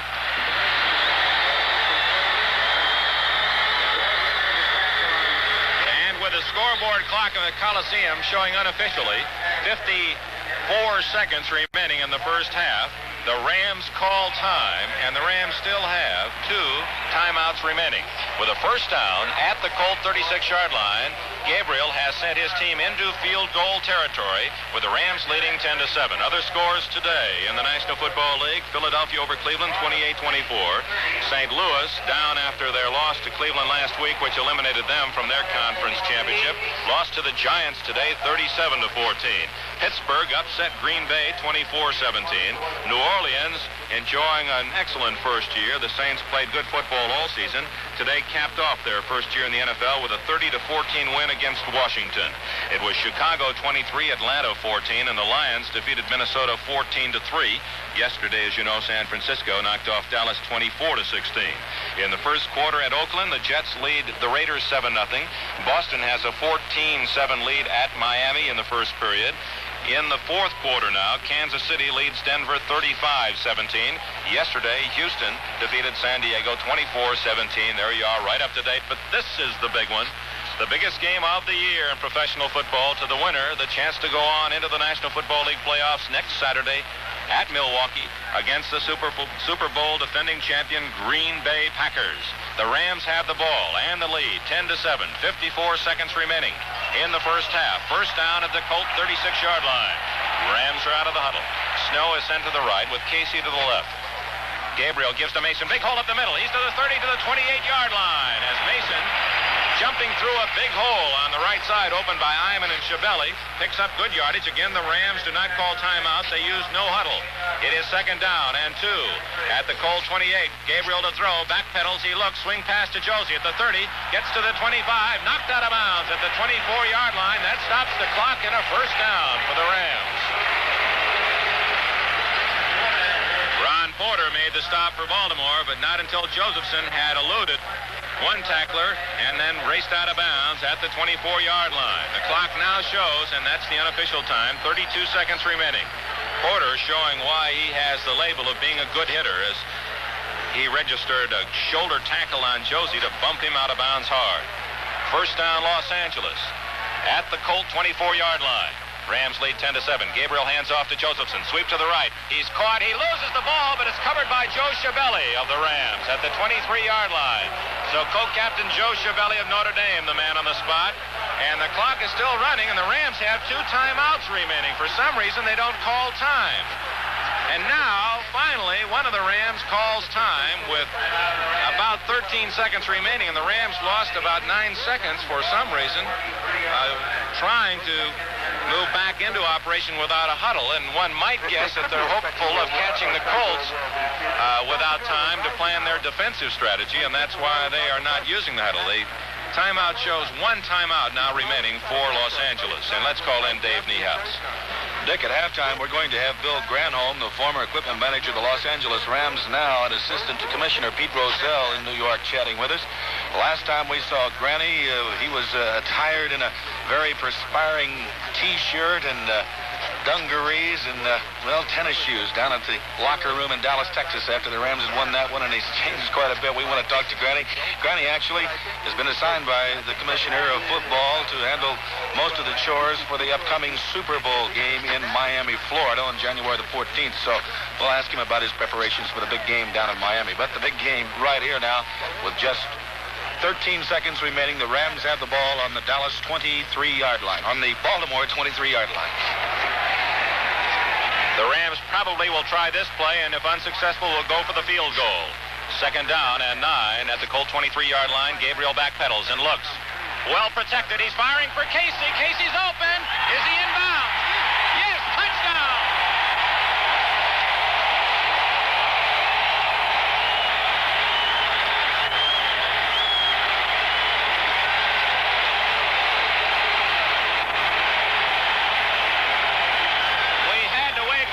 To call it. Casey tiptoeing, doing a little pirouette on the sidelines, about 5 yards deep in the end zone. Gabriel lofting the ball over cornerback Alvin Heyman, but Casey, the real question was, did he stay in bounds? But he was able to drag his toes inbounds before going out of bounds with a touchdown pass. Here's the try for point. Metter to hold, Gossett to kick. The ball is down, the kick is up, and the kick is good. So the Rams, with just seconds remaining in this first half, have taken a 17-7 lead, and it's interesting to note, Casey caught that ball and went out of bounds almost in the identical position in which he caught the pass that beat the Green Bay Packers in the final seconds of the game last week here in the Coliseum. 17-7, here's Dave. It's been a day of upsets, especially for Coach Vince Lombardi and the defending world champion Green Bay Packers. They suffered their second loss in a row as the Pittsburgh Steelers, who going into the ball game against Green Bay at Green Bay had won about 3 all year, going there with a record of 3-9-1. However, in that particular ball game that Pittsburgh won by a score of 24-17, we do not know how much Bart Starr played, because we do know that on one Green Bay touchdown, it was a 22-yard touchdown pass from ex-San Diego Stater Don Horn. So anyway, Pittsburgh beats the Green Bay Packers 24-17. And the New Orleans Saints close out a most successful season for them, attendance-wise, every way, actually. New Orleans, a great football town, as they beat the Washington Redskins 30-14, their third victory of the year. We'll give you a complete rundown of all the scores in both leagues at halftime. Here is Gossett to kick off to Baltimore. With Lenny Moore and Alvin Heyman deep, Gossett kicks a little spinning squibber that bounced to the 30, picked up there by Logan, the 35. He cuts upfield to the 40 and is knifed down at the 40-yard line on a good low tackle by Claude Crabb of Colorado. First down, Colts at their own 40, and they immediately call time. 6 seconds showing on the scoreboard clock. Gives us a chance to check the report card of Roman Gabriel in the first half. It is very impressive. Gabriel has tried 13 passes against a very tough Baltimore defense. He has completed 11 of 13 for 186 yards and 2 touchdowns. Roman Gabriel leading the Rams to a 17-7 lead as he shares the touchdown passes to Snow 80 yards and to Casey 23 yards, and those two receivers have each caught 8 touchdown passes this year, as Gabriel, who completed only 10 touchdown passes all last season, now has 24 this year. So if you've been wondering what happened to the Rams in 1967, there's one of the big answers. All right, perhaps the final play of the first half. Unitas sends Moore as the wing to the right side. Unitas to throw. He's trapped but gets away. He throws the ball to Moore, complete at the 50. Moore tackled at the 49. Timeout call by Baltimore, but there's the gun. That is the end of the first half at the Coliseum.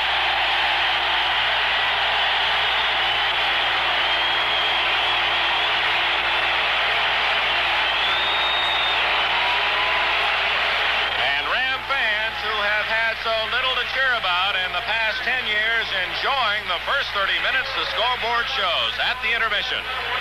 Los Angeles 17, Baltimore 7.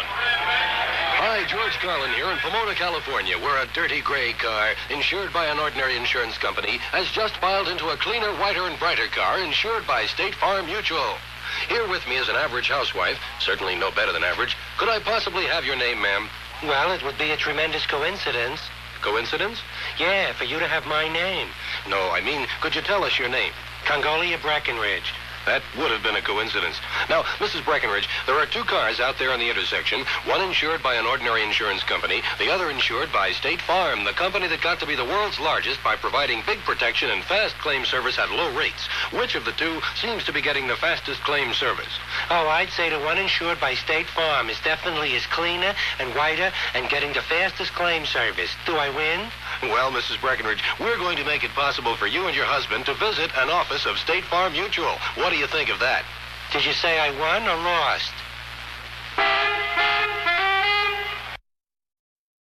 Should remind fans around the world that in case there will not be any sudden death playoff today. If the Colts tie, then they will advance against Green Bay. The Rams must win. Then they would tie for the Coastal Division Championship, but the Rams would have scored the most points in the two games against Baltimore, and that then would elevate them into the playoffs. Gossett approaches the ball, kicking into the wind. He hits a sailing kick that drives Heyman back, and he can't field it. It bounds out of the end zone. Automatic touchback, 1st and 10 at the Baltimore 20-yard line. As Gossett kicked a sailor downfield that was deeper than Heyman had expected in that the kick was into the wind, got away from Heyman and bounded through the end zone. 1st and 10 Baltimore.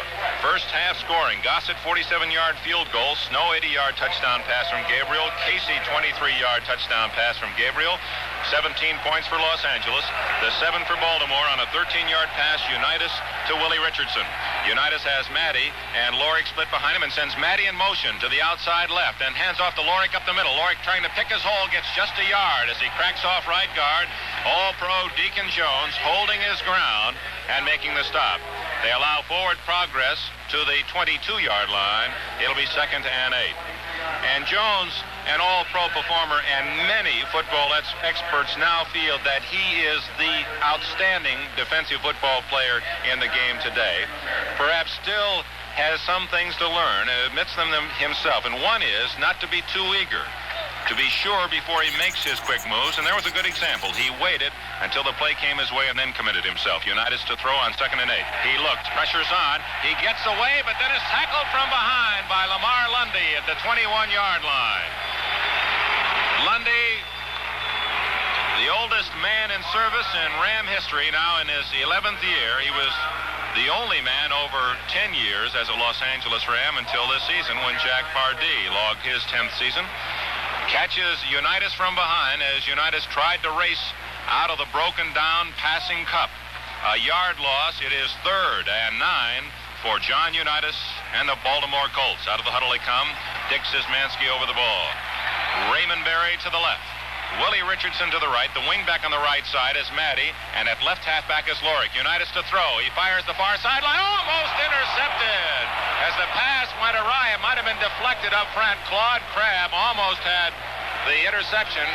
Check it. It's Clancy Williams who almost had the interception and perhaps a touchdown had he been able to hang on to it. Tony Lorick was the intended receiver for Baltimore. And the Colts have to give up the ball on 4th and 9. David Lee, who was the National Football League's top punter last year, delivers and almost has it blocked. And he gets away a boomer, chases Metter all the way back to his own 26-yard line. Metter looking for a block, gets to the 30. Away from one tackle, then is collapsed at the 32-yard line. As on his back was Butch Wilson, the tight end for Baltimore. Here's a 52-yard kick by David Lee, who has sent some skyscrapers in the Coliseum today. 3-yard return by Metter. Actually, Metter was backpedaling as he caught the ball. He actually was in control at the 26, which would have given him a 5-yard return. Rams get the ball for the first time in the second half, leading 17-7. Now let's see what the Rams' strategy will be. How close to the vest will they play it with a lead, 10 points? Snow left and Casey to the right. Bass and Josephson the setbacks. It's Josie, sweep to the right, looks for a block, gets to the outside but can't get around them and is tackled for a loss at the 31-yard line by Ron Porter, the left linebacker. As the lateral movement of the Baltimore defense forcing Josephson to the far sidelines, he could not cut upfield, had to eat the ball for a yard loss. It's 2nd and 11 for Los Angeles. In case you're wondering, Baltimore trailed at halftime 3 times this year. 4 points behind Dallas, 3 behind San Francisco, and 3 behind Green Bay at halftime. But of course, won all 3 of those games. The handoff to Josephson, sweep to the left. He looks for a block, gets one, but he's run out of bounds at just about the line of scrimmage, the 31-yard line. So Josie first sweeps to the right, then back to the left, and Jerry Logan, the free safety, moving up quickly to make the tackle at the original line of scrimmage. It'll be 3rd down and 10 Los Angeles. On that play, Bernie Casey, who was flanked to the left, went deep downfield and appeared to be wide open. Josephson can pass and has thrown 5 times this year, completing 2. Tommy Mason replaces Josephson, who gets a rest after the 2 long sweep tries. So Mason lined up at left half, Bass at right half on 3rd and 10 from the Rams' 31-yard line. Casey right, Snow split left. Baltimore may have been offside or were drawn offside. Gabriel fires incomplete for Truax at the 43-yard line. He was covered by linebacker Ron Porter. Now the flag. Will the Rams give up the ball on the incomplete pass, or were the Colts guilty? Baltimore was offside, so the Rams get a second chance. 5-yard penalty marked off by referee Tom Bell. It'll be 3rd and 5 from the Ram 36-yard line. At Oakland in the second period, Wells has caught a 19-yard touchdown pass from Darryl LaMonica. George Blanda kicks the point, and Oakland now leads the Jets 10-7. That's in the second quarter. Oakland 10, New York 7. All right, 3rd and 5. Gabriel will try to take advantage of the second chance provided by the Baltimore penalty. Gabriel to throw. Well protected as he's been all day. Now it breaks down. He tries to throw to Bass, but Bass had fallen at the 35-yard line. Incomplete pass. Gabriel pressured hard for the first time by Ordell Bracey, and off balance tried to throw to Bass, and Dick, for the second time today, was falling as he looked back to Roman Gabriel, and the pass fell harmlessly beside him. So John Kilgore called upon to punt the Rams out of trouble with a score 17-7. Both teams unable to move the ball on the first try here in the second half. We've used 2 minutes, 35 seconds in the third quarter. Alvin Haymond at the Baltimore 24. Kilgore has the ball, plenty of time, gets away a high lofting kick. Haymond at the 20, looks ahead, tripped up at the 24, falls at the 25. Good coverage by the Rams. Ken Iman, who snapped the ball, was the first man downfield, and Willie Ellison secured the tackle of Haymond on a 5-yard return by Haymond, 45-yard kick, timeout on the field.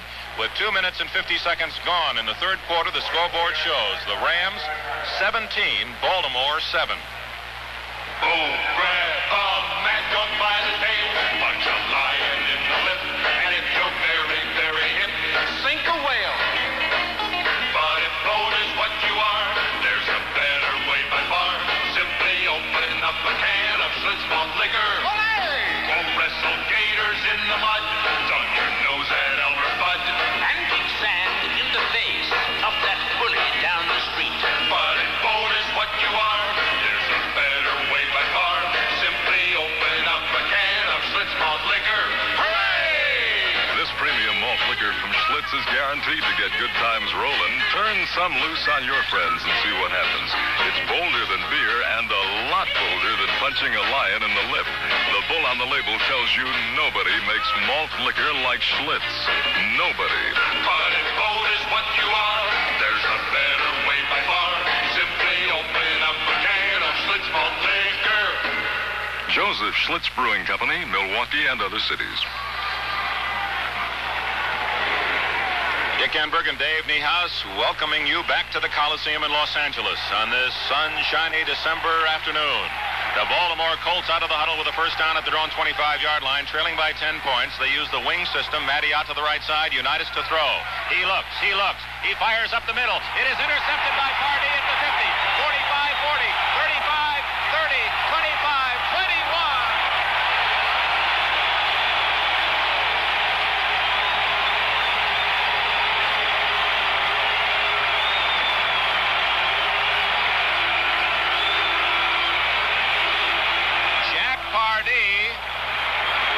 Texas A&M floating all the way back to the 50-yard line to assist on the coverage of halfback Tom Addy, made the leaping interception at the 50, a 7-yard return, and the Rams had the ball 1st and 10 at the Baltimore 22-yard line. Gabriel sets his line. The Rams trying to capitalize on the second Unitas interception.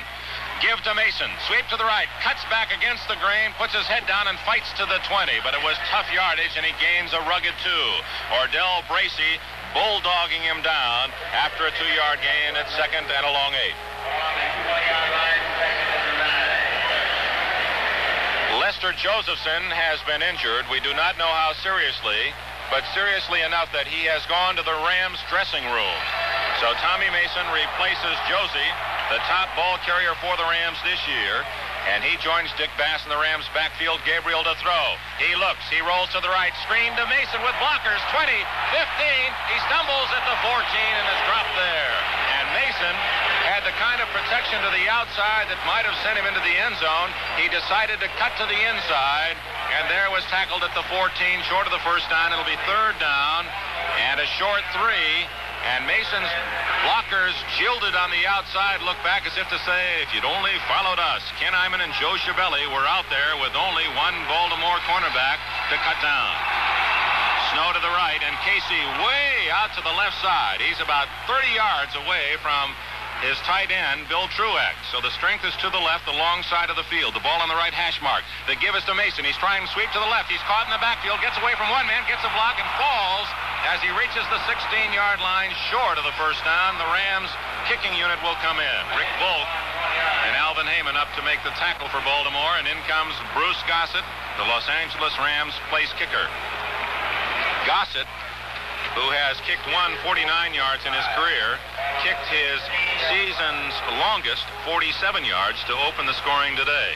He kicked one other 47-yard field goal this year, one that hit the crossbar and bounced through at Baltimore that helped the Rams to a 24-24 tie against the Colts. This will be an angle kick, left hash mark from the 23. Eddie Metter to hold. Line is set. Hyman snap to Metter. Ball down. The kick is up. High enough. Long enough. It is perfect. Timeout on the field. We check the scoreboard clock. 9 minutes, 35 seconds remaining in the 3rd period, and the score, the Rams 20, Baltimore 7. This is the sound of gusto.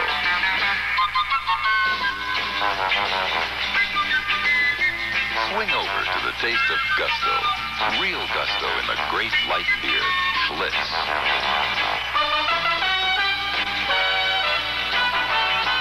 This is the one. The most carefully brewed beer in the world, Schlitz.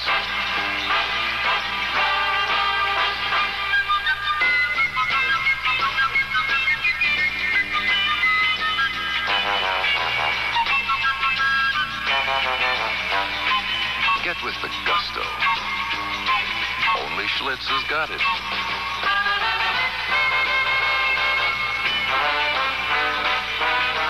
When you're out of Schlitz, you're out of beer.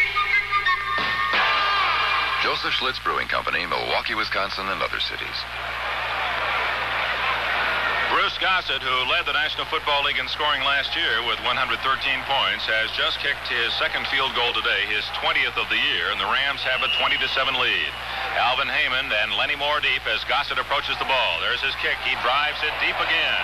Heyman all the way back 8 yards deep in his own end zone. Kneels there. Automatic touchback. 1st and 10 for Baltimore.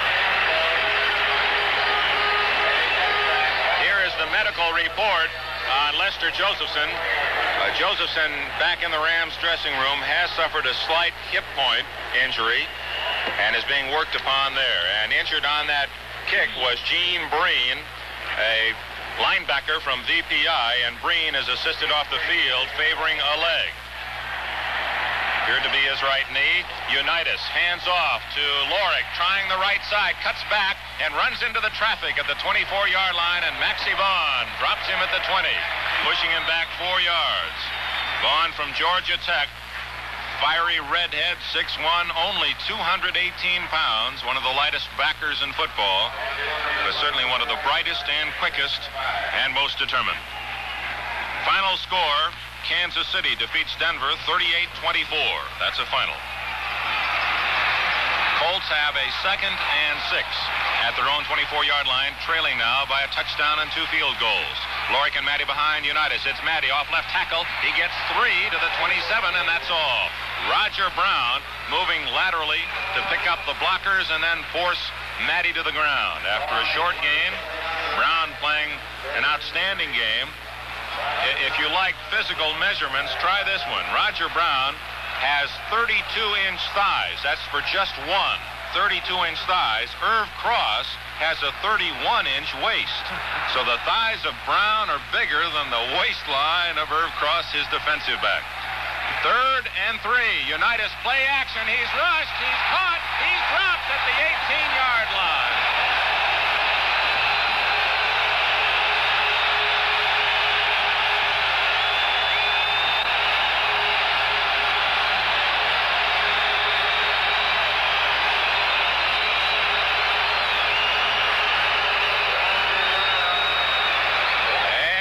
Get the gargle ready at home, Mother, because a lot of fans are going to go home hoarse today. Forced to kick. David Lee almost has it blocked. Very close.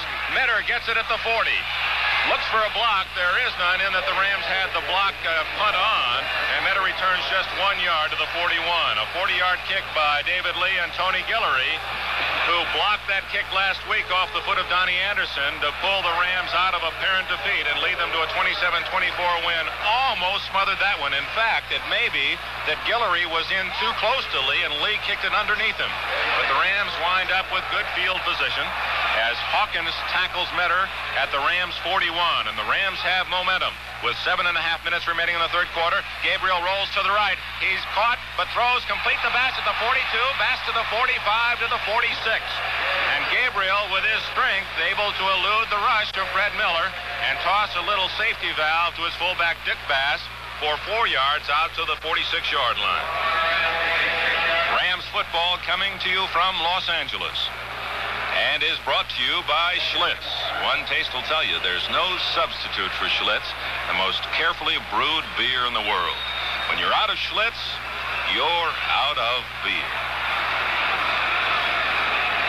Rams lead 20-7, 2nd and 6 at the Los Angeles 46.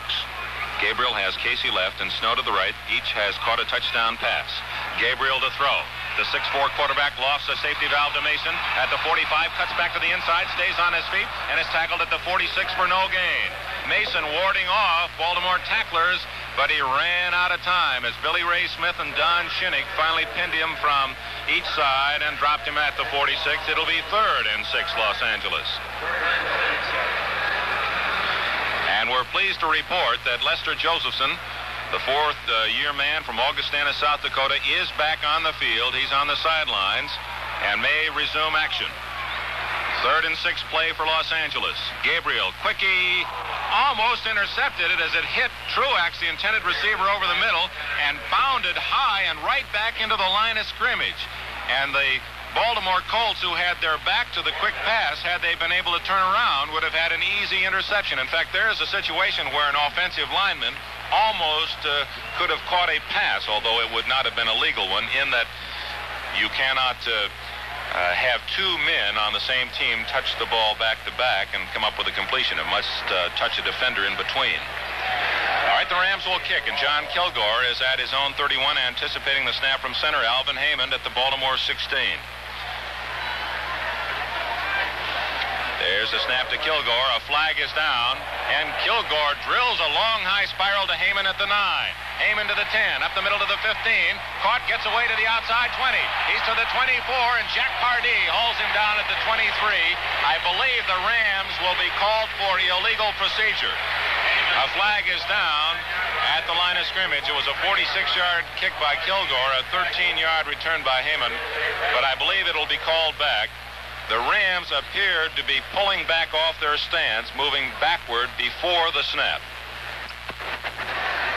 And Tom Bell is going to call the play back to the center of the field, and the Rams will have to call upon Kilgore to send his right foot through the ball a second time. It's all right if you're not in a three-point stance. as long as you're in a stationary position 1 second before the snap. But the Rams were in the process of pulling back in a backward movement as the snap was made, and now the signal is given, actually backfield in motion, as it involved one of the backs lined up on the outside to cover the punt downfield. So it'll be 4th and 10 for Los Angeles, and Kilgore will now drop back to his 25 to take the snap, and Heyman on the second chance, solo safety at the Colts 17. 6 minutes remaining in the third quarter. The Rams leading 20-7.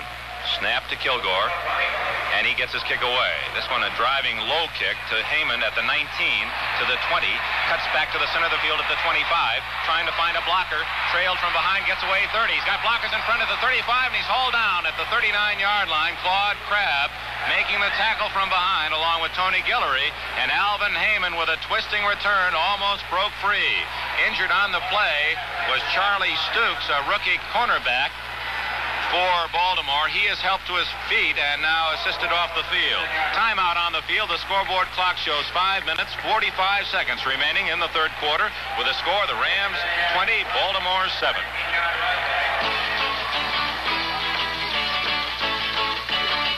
There's just one Schlitz, yeah, nothing else comes near. When you're out of Schlitz, you're out of beer. Just one beer fits, yeah, this great one here. When you're out of Schlitz, you're out of beer. Schlitz is the one with gusto, the most carefully brewed beer in the world. It takes 1,174 brewing steps to put the real gusto in Schlitz. If you like it light with a big taste too, there's only one brew that will do. When you're out of Schlitz, you're out of beer. Joseph Schlitz Brewing Company, Milwaukee, Wisconsin, and other cities. John Unitas has the Colts set at the 39. On first down, he hands off and tackled immediately, Tony Lorick. Lorick in the arms of Myron Padios, the middle linebacker. Padios from Notre Dame and one of a contingent of 4 former Irish players on the Rams team. He joins Dave Pivak, Joe Schiavelli, Joe Carollo. Actually 5 in Jack Snow. So there's good Notre Dame support whenever the Irish are playing around the country during the collegiate season. No gain, 2nd and 10. Colts at their own 39. And Unitas has to get something in the works, and he's back to throw, trying to do something about it. He's rushed. He's going to run it. Has running room. 40, 45. Hit at the 50-yard line and hit hard, but he has a first down. Unitas scrambling 11 yards up the middle. Padios and Lamson double teaming on the tackle. First down, Colts at midfield. They're still in the second quarter up at Oakland, and Joe Namath, a la John Unitas, has scrambled 3 yards for a touchdown. And the score now, just prior to halftime, the Jets 14, Oakland 10. That's still late in the second quarter. Colts have the ball just in Rams territory across the 50. Matty and Lorick behind Unitas, and Matty in motion to the outside left. Far sidelines, then they give to Lorick up the middle. Lorick head down, cracks 3 yards straight ahead. Maxie Vaughn made the stop for Los Angeles. It'll be 2nd and 7 for Baltimore. And I'll tell you, there's a lot of hard hitting going on, both blocking and tackling in this game, as everything up for grabs. Baltimore trying to become the first team since 1942 to go through an entire NFL season undefeated. And if they were successful today, it would be the first time ever in the NFL that one team has won 12 games. Wing formation to the left with Matty out there. 3 receivers to the left. Matty, and it's Unitas throwing to the right and throwing it away. Mackey, the tight end, the intended receiver, but he was covered extremely well by Jack Pardee, and so Unitas just tossed it away into the Rams bench. It'll be 3rd and 7. So Unitas had all his strength to the left, the long side of the field, and then tried to hit his tight end to the right, but Pardee playing magnificently. Jack with his 6th interception today as a linebacker, and of course he was a very valiant young man recovering from surgery for cancer of the arm 3 years ago. 3rd and 7. Unitas to throw. He looks. Pressure on. It's a screen to Lorick at the 50 with blockers. 45, hit at the 40, falls forward to the 39, and that'll be very close to the first down. Vaughn made the tackle. The final lunging effort by Tony Lorick may have picked up the first down. It's very close, and it's right by the chains on the near sidelines. And so Tom Bell sets up the sideline, looks at the far yardstick. The ball is placed, and Bell, after checking closely, has not made a motion as yet. He's going to bring the chains in about 1 yard, and now motions first down. First down, Colts, and there's the big third down play. Unitas on a little screen to fullback Tony Lorick. Plenty of fireworks in Miami after the first half, a halftime score. Miami 35, Boston 17 in a defensive battle. First down, Colts here at the Ram 39-yard line as Unitas comes up with a big third down call and execution. 3.5 minutes remaining in the third quarter. The Colts trail 20-7. Unitas to throw. He fires the far side. Incomplete. Intended for Raymond Berry, and the ball almost deflected into the hands of Irv Cross. Cross was covering from behind, and Maxie Bond, the right linebacker, was racing out into the flat to provide coverage in front. 2nd and 10, Baltimore. Berry with a long walk to the huddle, the all-time pass receiver in number of catches in the National Football League. Going into this season, he had 620. He has caught 10 plus 1 in the first half, 631 in his brilliant career, and that despite the fact he has extremely poor vision, one leg shorter than the other, and he's not the greatest physical specimen you'd ever want to find, does not have great speed, but what a dedicated athlete. Play action, Unitas falls and is covered at the 49-yard line.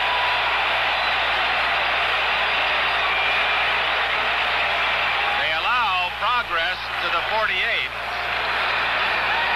as Deacon Jones fell on the fallen quarterback for the Baltimore Colts. Unitas was faking to his setback on the play-action pass, and as he made his fake, evidently he tripped on his own feet or on his own teammates and stumbled right flat on his back. And before he could get up, there was the Deacon opening the door and pouncing on him for the loss at the 48 in a very big play. That will bring up third down and about 13 from the Rams 47. The Rams defense loosens. In fact, Claude Crabb is in, replacing middle linebacker Myron Patios, as the Rams use what George Allen calls his nickel defense. Wing to the right, back to throw is Unitas. Pressure's on, he gets away, fires upfield, it is complete, and out of bounds at the 29-yard line, and that'll be very close to the first down to Willie Richardson, tackled immediately by Clancy Williams.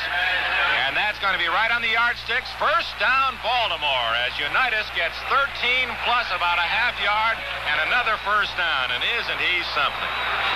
Getting away from the rush and finding Richardson on the deep out pattern, just enough for the first down. Rams football coming to you from Los Angeles.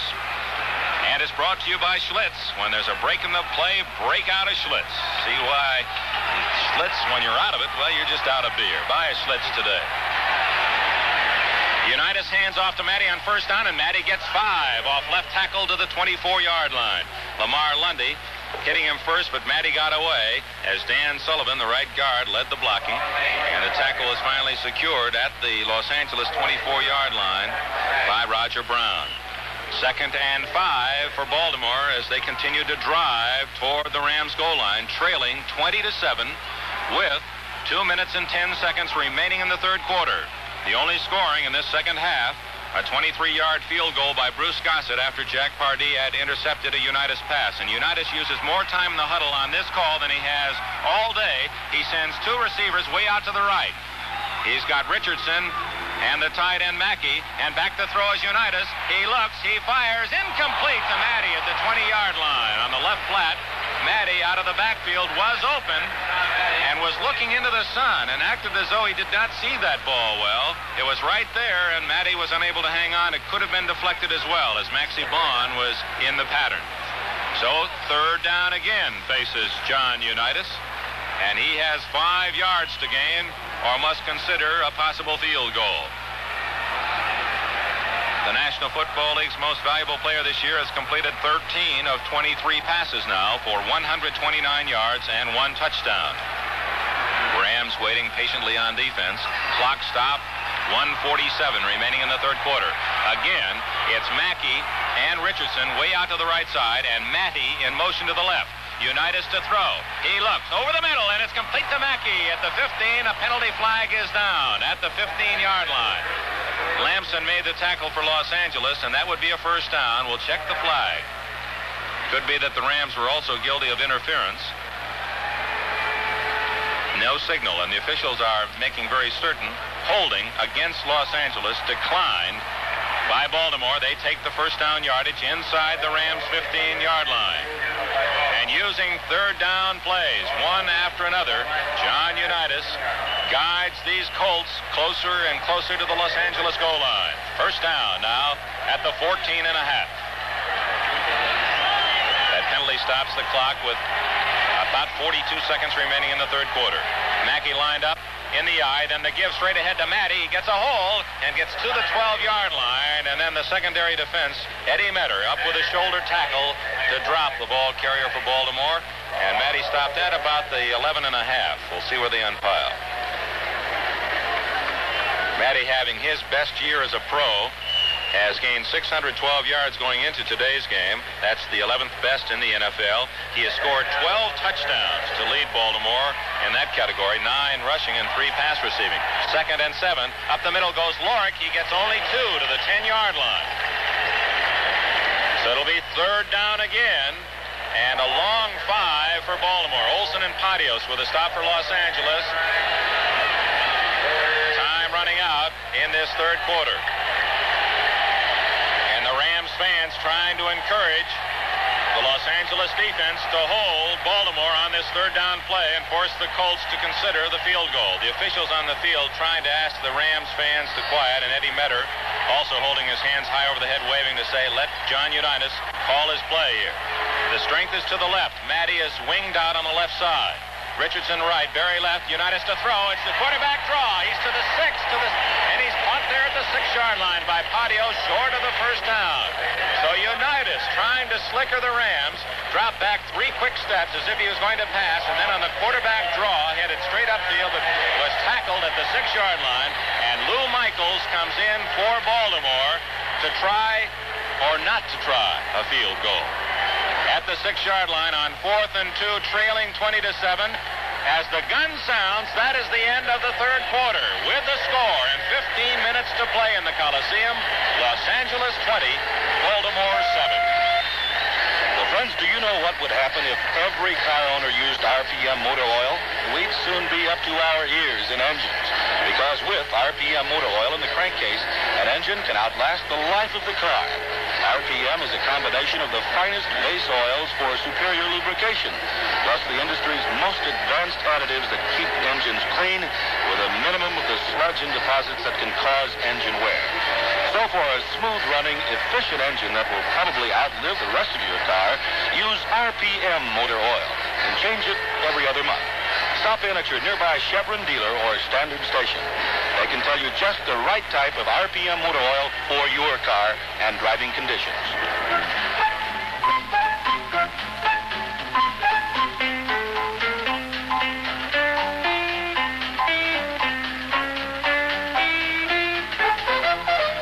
These are the men who serve you best. They're the Chevron Standard men.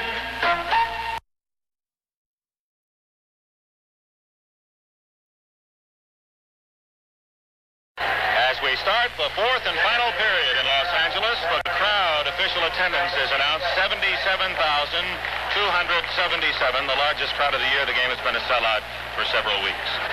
So Lou Michaels into the ball game, and the left-footed kicker for Baltimore will try what is really no more than an extra point. The ball is centered almost midway from the sidelines and right out in front of the uprights. It'll be a short delivery of 14 yards, Bob Boyd to hold. Now, the Colts only have to go for a tie. So they may figure on a touchdown and another field goal and go for that tie. The line is set. The ball is down. Kick is up. And the kick is good. The score now, Rams 20, Baltimore 10. Let's pause for station identification. This is the Golden West Radio Network. This is Charlie Johnson with Christmas greetings from all of the KMPC music men. Whitting Hill, Ira Cook, Roger Carroll, Gary Owens, Johnny Magnus, Paul Compton, Pete Smith, and myself. Happiest of holidays from KMPC Los Angeles. first play of the fourth quarter, the Baltimore Colts get a trio, and it's now 20-10.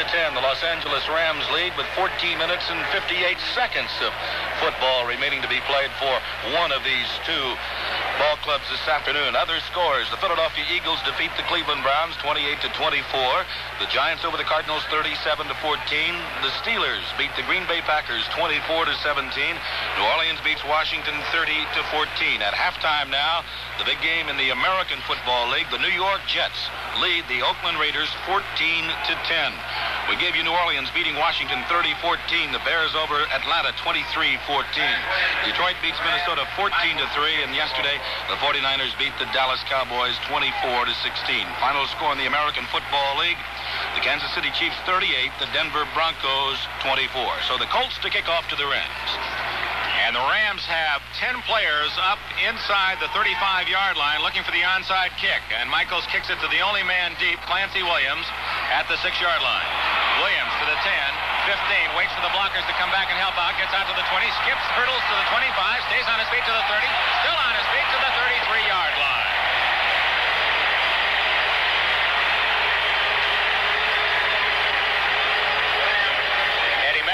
Block. Lou Michaels, the man who kicked off, made the tackle for Baltimore. Good return by Williams, who had to stutter step and wait for his blockers to come back since they were all upfield, covering what was the anticipated onside kick. A 26-yard return by Williams. Rams leading 20-10. Just underway, first minute of the fourth quarter. Gabriel has Bass and Mason behind him. Snow to the right. Casey to the left. The tight end is Truax to the left side. Mason with a handoff, tries left tackle, and gets nowhere. He's out to about the 33-yard line, and that is all. Rugged defense against the ground game by Baltimore and Ordell Bracey. 35 years old, the oldest man on the Baltimore roster, now in his 11th year from South Dakota, made the tackle. They give Mason a yard as he fell forward to the 34, second and 9. Casey right and Snow left as they change outside positions with a strength to the right side, and Truax also flip-flopping to this side.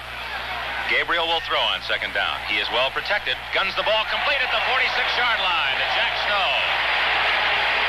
Checking it is Mason, Tommy Mason, who is out of the backfield from the left side to make the leaping catch. And Mason constructed along the same lines as Snow, made the good reception. Shinnick and Gaubats were flanking the Rams halfback as he jumped between them to make the hugging catch.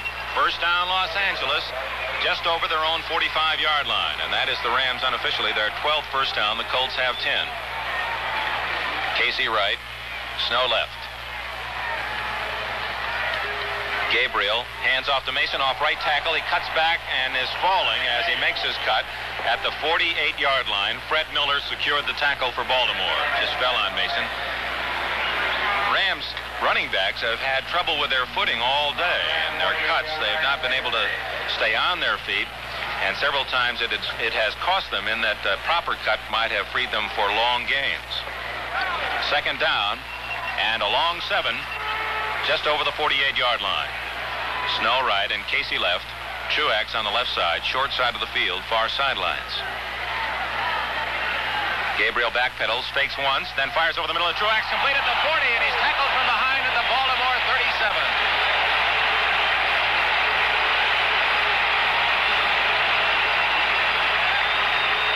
First down for the Rams, and Truax almost got away. It took a fine tackle from behind by Rick Volk down around the ankles to trip up Bill Truax, who had a step on the safety man, Volk. So the Rams penetrate Baltimore territory to the 37-yard line as Gabriel is mixing his plays magnificently. Casey left and Snow right. Baltimore defense alertly digs in. Bass and Mason split behind Gabriel, uses the long count, fakes to Mason, pumps his arm once, twice, 3 times, looks, now he's rushed, tries to stay on his feet, fights off 2 rushers for Baltimore, now looks downfield, fires for Mason, and completes it to Casey at the 20, to the 15, to the 13. Gabriel has done that all year with his tremendous strength. He's 6'4" and 230. He literally fought off, hand check two Baltimore tacklers. One of them was Gaubatz. Then on the broken pass pattern, he looked the full length and width of the field and found both Mason and Casey on the far sidelines and hit Casey. They were within an arm's distance apart. First down, Rams at the Baltimore 12-yard line. Gabriel now 17 of 21 for 250 yards. They give to Mason. He's to the 10, the 9, plows to the 8-yard line. Quick hitter, Tommy Mason, charging straight ahead from his left halfback post. Ordell Bracey and Don Shinnick with the tackle for Baltimore. The ball exactly just inside the 9-yard line. So call it second down and a short 7. Gabriel, having one of his finest days as a professional, has the Rams with the lead 20-10 in the fourth quarter. 10 minutes, 20 seconds remaining in the game. Gabriel fakes the Bass. He's looking toward the end zone. He fires. Touchdown!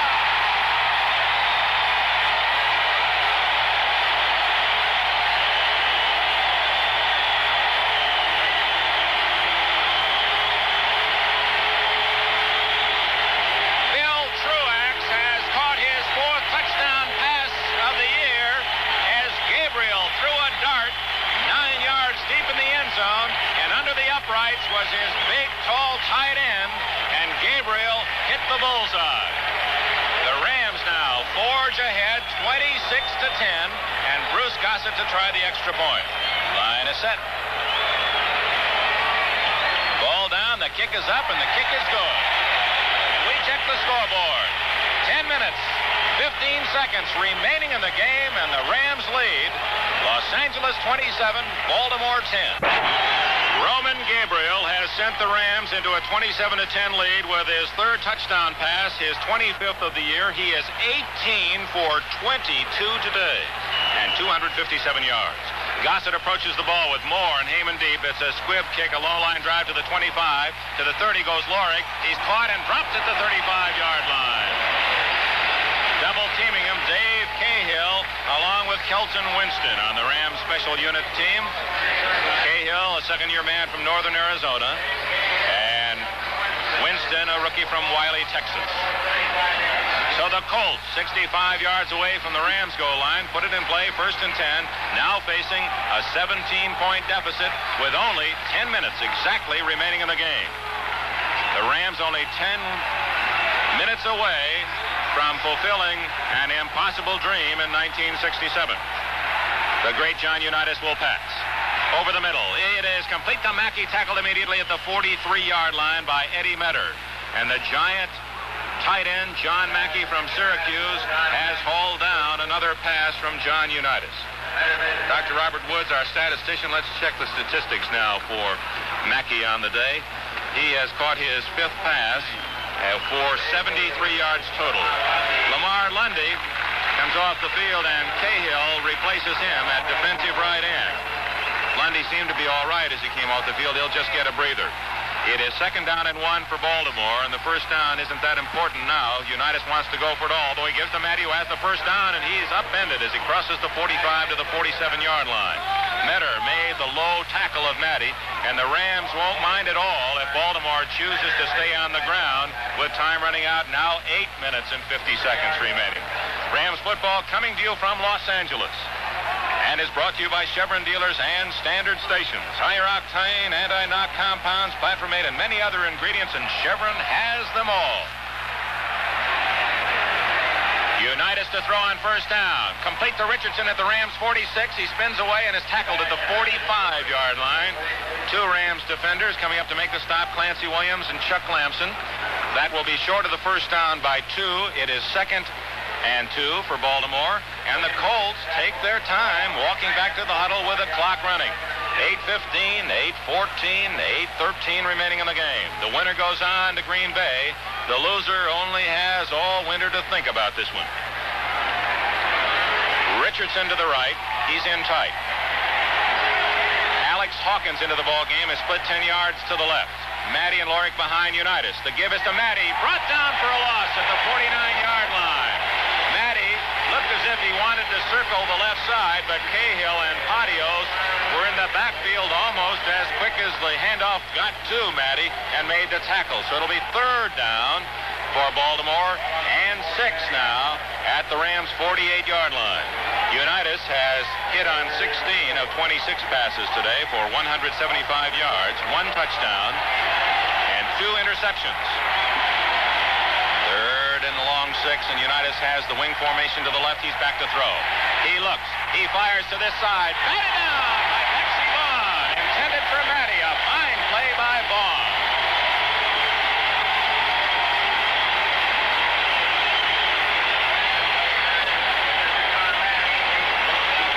Our fans in St. Louis, well, that was like Lou Brock going back to the wall with that right glove and reaching up at the last minute and fly swat a potential double off the wall into the glove for an out. And Vaughn, in this case, up with the right hand, running back into the flat, knocked it away with the right paw as Tom Matty saw the ball getting away from his grasp. So Baltimore has to gamble now with 7 minutes and 17 seconds remaining in the game. 4th and 6, and this could be it if the Rams can hold here. Hawkins to the left with Mackey and Richardson to the right, Matty in the slot to the right, Unitas to throw, over the middle, it is incomplete at the 35. The Rams take over on down.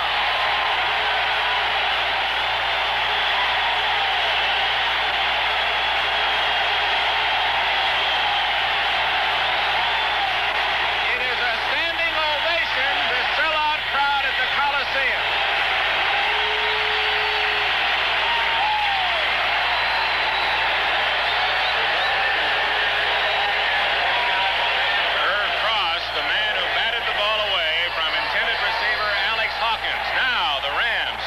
And 10 seconds remaining in the game with a lead, 27-10.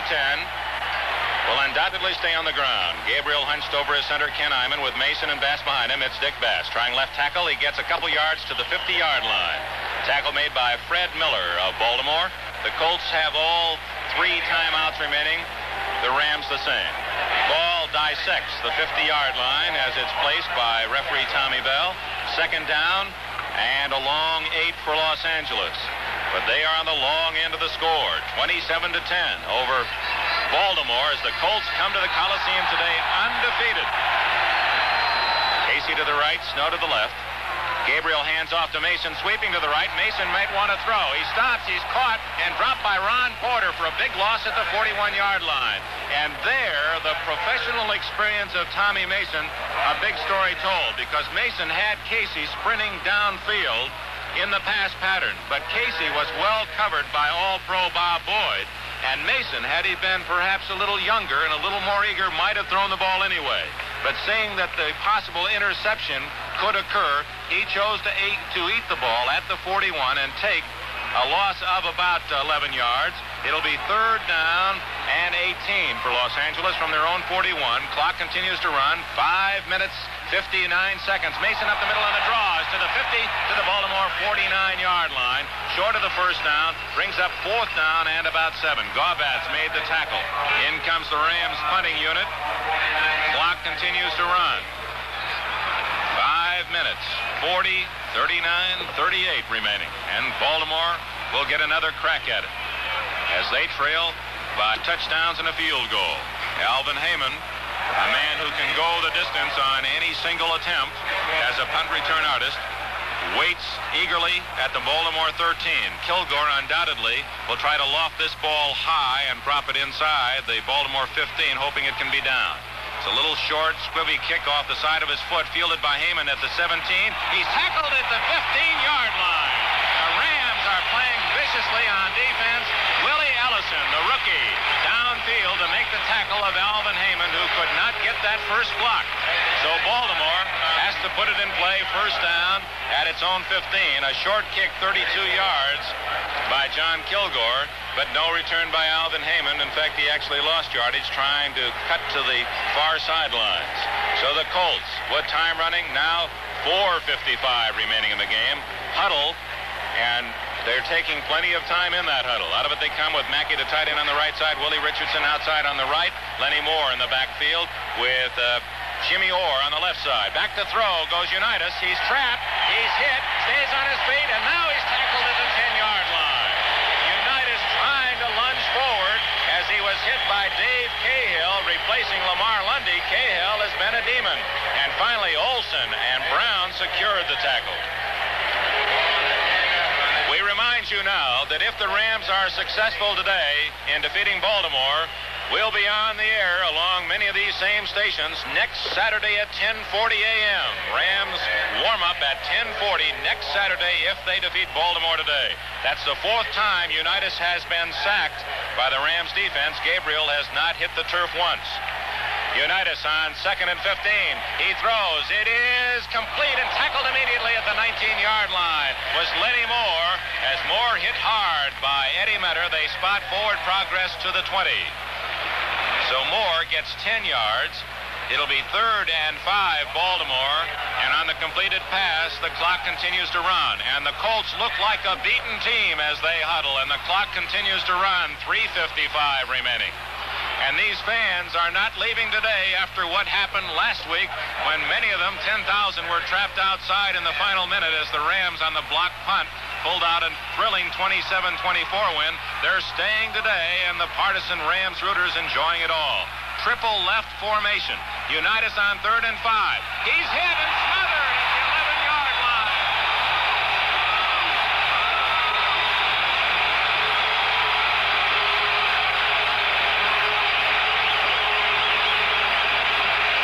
Merlin Olsen, 280 pounds of left tackle, leading a Rams charge on the quarterback as they devour John Unitas for another loss back at the Colt 13-yard line. That's 5 times Unitas has been thrown trying to pass. And, of course, Baltimore will continue to try with 4th and a long 12 and the clock running. There's no sense kicking to the Rams. 3 minutes, 20 seconds remaining, and Unitas trying to map out some strategy, some miracle that would still pull this one out for Baltimore. And he is the one man in professional football who could do just that. Lone setback, and on the audible, he moves Jerry Hill over to left halfback. Unitas to throw. He's at the 5-yard line. The pressure's on. He rolls to the right. He scrambles. He's down at the 3-yard line. That'll be just about it.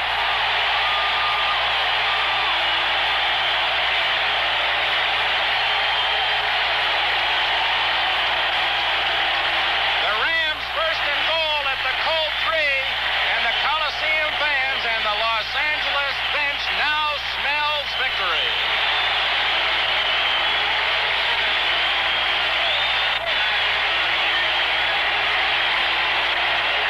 The Colts have Unitas, the Rams have Jones, and the Deacon pounded Unitas down at the 3-yard line as the Rams defensive rushed the best of the year. First and goal at the 3. Now it's just frosting with Bass and Mason behind Gabriel. Gabriel uses a long count. He gives to Bass at left tackle. He's to the 2-yard line and hit hard there. And the Colts defense continues to attack viciously. They have not given up. With 2 minutes and 16 seconds, the clock running. Rick Volk, key tackler at the 2. It'll be 2nd and goal. And I'm sure the 2-minute warning will stop the clock before the Rams snap the ball for their next play. And there it is, the 2-minute warning. Just 120 seconds remaining in this game with a score. The Rams 27, Baltimore 10. Well, folks, you know you can teach an old car new tricks. Put Chevron gasoline in your tank and watch it perform. Chevron gasolines have all the peak performance components that take years off an old car. See your friendly Chevron Standard men for the Chevron gasoline that's right for your car, whatever its age.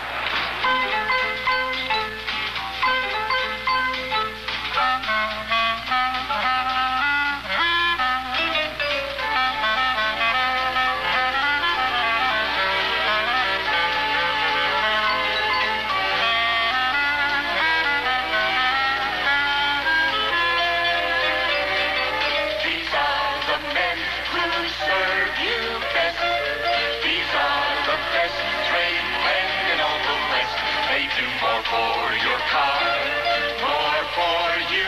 They're the Chevron Standard men. Back at the Coliseum in Los Angeles with 2 minutes remaining in this National Football League finale. And the Los Angeles Rams, this on the Chinese calendar is the year of the Ram. And that was something talked much about before the start of this year. And the Rams have made it come true. 2nd and goal at the 2-yard line. Roman Gabriel under center. He gives to Bass. Left tackle. One. He is in. Touchdown.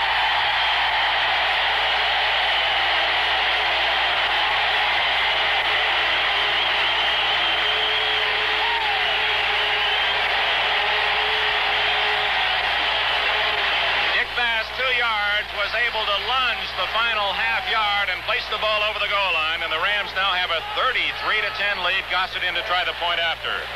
And Bass, the scooter, who gained nearly 1,100 yards last year, but has played second best to Lester Josephson this year, and adoring his role as blocker, is greeted by his teammates at the sidelines. Here's the try for point. Metter holds. The kick is up, and the kick is good. Good timeout. And 1 minute, 55 seconds remaining in the game. The score, the Rams 34, Baltimore 10. The men at Chevron dealers and standard stations would like to take a minute to say thank you very much for every time you stop in. These men appreciate it deeply, and they try to return the compliment by giving you the very best products and services they possibly can. They sincerely try every day at every station to deserve your patronage.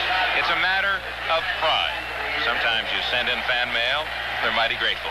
Sometimes you write to tell what they're doing wrong, and they're grateful for that, too. Because the men at Chevron dealers and standard stations know that they depend on you. That's why they try always to give you the very best service.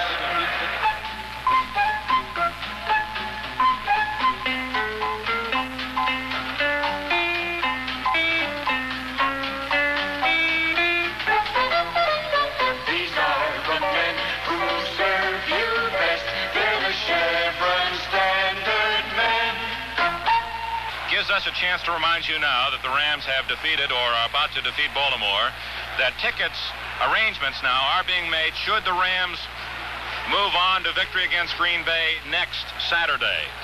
Now, as of, let's see, it was last Friday, they have mailed out orders to season ticket holders for the Los Angeles Rams. All tickets will be priced at $10 each. Public sale of tickets will begin at the Coliseum box office at 8 o'clock next Sunday, a week from today. That is, if the Green Bay Packers should lose to Los Angeles, then the next day, Sunday morning, tickets will go on sale. Coliseum, mutual agencies, and the Los Angeles Ram ticket office. Gossett approaches the ball. His second kickoff, high end over end, to Lenny Moore at the 6.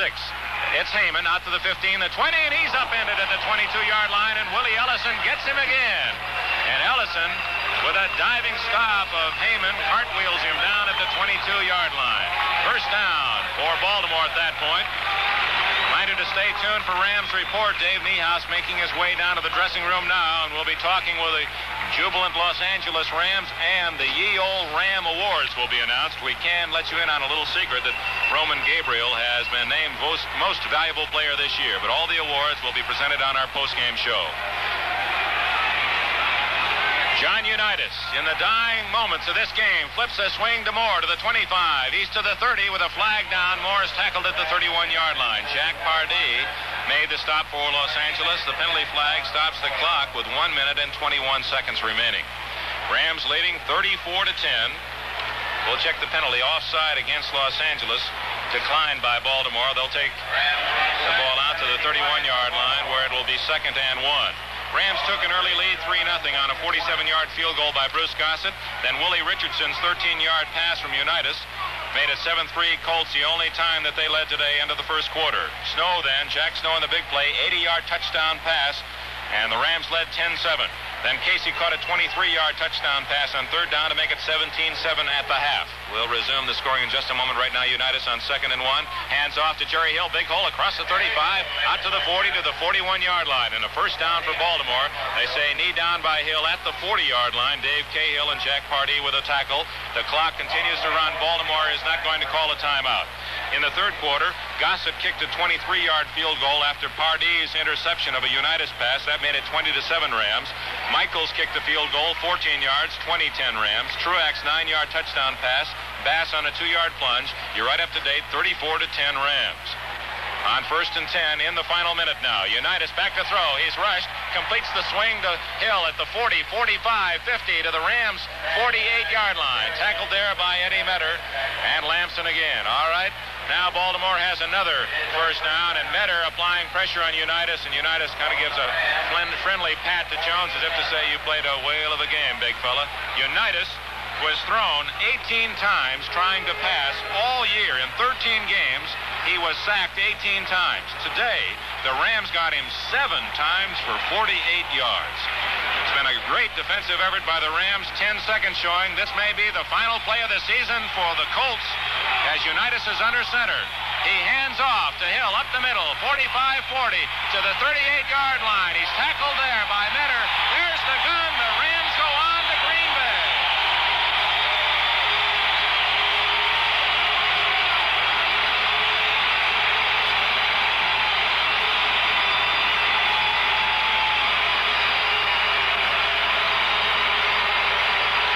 George Allen on the shoulders of 2 of his players being carried off the field, and the Rams winning big today against Baltimore 34-10. That's the final score at the Coliseum before 77,000 plus. The Los Angeles Rams 34, the Baltimore Colts 10.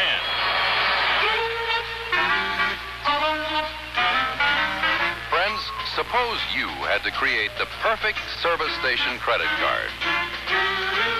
It would have to be good for gasoline, oil, tires, batteries, accessories. Good for everything you need for your car. Good for your boat. Even good for your plane. The perfect credit card would be good for car rentals, meals, and motels, too. Good in all 50 states and Canada. But you don't have to create the perfect credit card. You can get one. It's the Chevron National Credit Card at Chevron dealers and standard stations.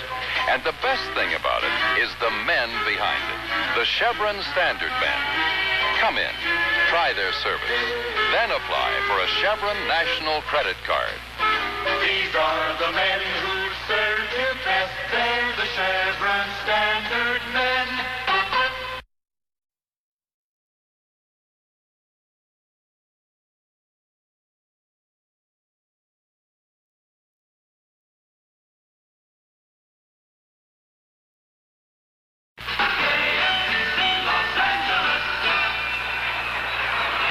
Los Angeles, it's time for Rams Report. This is Dick Enberg with Dave Niehaus at the Coliseum.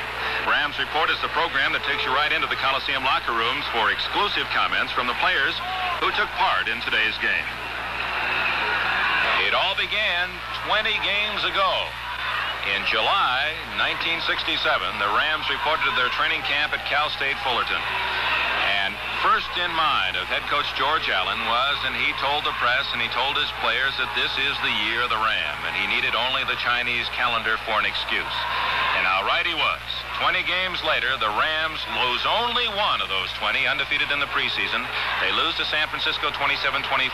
They tie Baltimore and Washington. And then today, against a team that was undefeated through 13, trying to do something that no other NFL team has ever done, go through a 14-game season undefeated. The Baltimore Colts and Don Shula have to go home losers, and the season is over for them, and they only lost one all year long. And somewhere up there, Bob Kelly, who passed away a year ago, actually, the preseason. Kel, if you might recall, was our pregame guest. We interviewed Bob before one of the early games in the preseason last year, and we asked Bob what it was that he would like to see after 30 years of broadcasting. What is it that he would like to see happen? What's ahead for him? He said he'd like to see another championship year and 2 more sellout crowds at the Coliseum. And 2 sellout crowds they were. Green Bay last week, Baltimore this week, and 2 wins, and the Rams now have a chance at the third, the championship. And the Irishman must be smiling today. In 60 seconds, we'll switch down to Dave in the Rams team room for a visit with our special guests. Rams Report continues in just a moment. Are you ready to make a run away from the local scene? Then you're ready for a Western Airlines ski lift.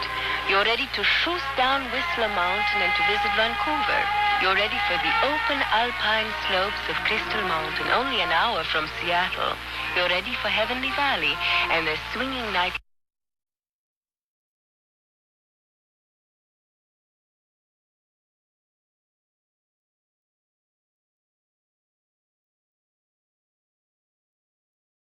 life of South Lake Tahoe, and you're ready for Portland's Timberline, where you can ski the upper reaches of Mount Hood. A Western Airlines ski lift offers you low-cost excursion fares, youth fares, and money-saving ski week packages. Pick up your Ski Western America brochure from any travel agent or from Western Airlines, and take off for new slopes all over Western America. Western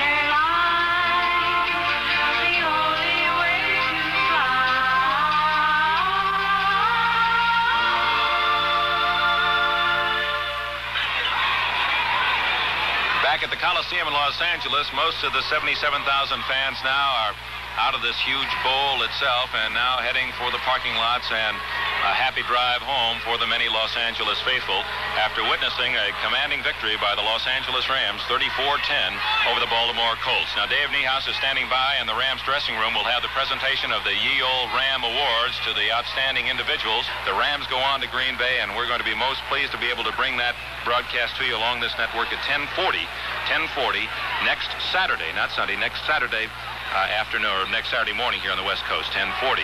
And don't forget, you season ticket holders, as you're heading home, you'll be receiving from the Rams ticket office information on how you can procure tickets should the Rams beat Green Bay and then play for the NFL championship against the winner of the Dallas-Cleveland game here in the Coliseum. That game to take place if the Rams are successful against Green Bay 2 weeks from today here in Los Angeles. So we're set down in the Rams dressing room. Let's switch down to Dave Niehaus. Well, Dick, as is traditional on the last game of every year, this year it is not the last game of the year. The Rams heading now for Milwaukee to face the Green Bay Packers for the Western Division Championship. But since it is the last regularly scheduled game of the year, Ye Olde Rams Awards, it's become an annual practice. The first award we're going to hand out is to the Offensive Lineman of the Year. He had a big day today. He caught an 80-yard touchdown pass. I don't think we have to say anymore, but John Hock is going to make the presentation. Thank you, Dave. Jack, best congratulations on a wonderful game, and good luck next week. Thank you very much. It's just a real thrill, and I really appreciate it. Thank you. I had a lot of help. Needless to say, the winner of the Offensive Lineman of the Year is split end Jack Snow. And Jack, how about that 80-yard touchdown pass? Well, we set it up in practice, Dave, and we knew that we would have one shot at it. And I told Gabe, I said, look to the strong side first. You're supposed to usually go to Truex or Bernie. And they said, if you can't hit them, then I said, then give me a little time. And that's exactly what he did, boy. And he came back to me, and we were wide open. So it was beautiful, beautiful call on his part. Dick Enberg upstairs. Jack does have the phones on if you want to ask him a question. I guess Dick is not there. Jack, congratulations on well, the year's not over yet, so we're here we go to Milwaukee. We just started, Dave. Thank you, Jack. Okay, the next award to be made is to the Defensive Lineman of the Year, and a big man to make the presentation, former lineman himself, George Strugart. George? Thank you very much. To this individual, I've always thought the world of him. In fact, when he come to the Rams, I got traded. Couldn't go to a better man. In fact, we got 4 great ones, and all of them were outstanding. Merlin did one heck of a fine job, and congratulations to the finest tackle in pro football, and I mean it, Merlin. Merlin Olsen.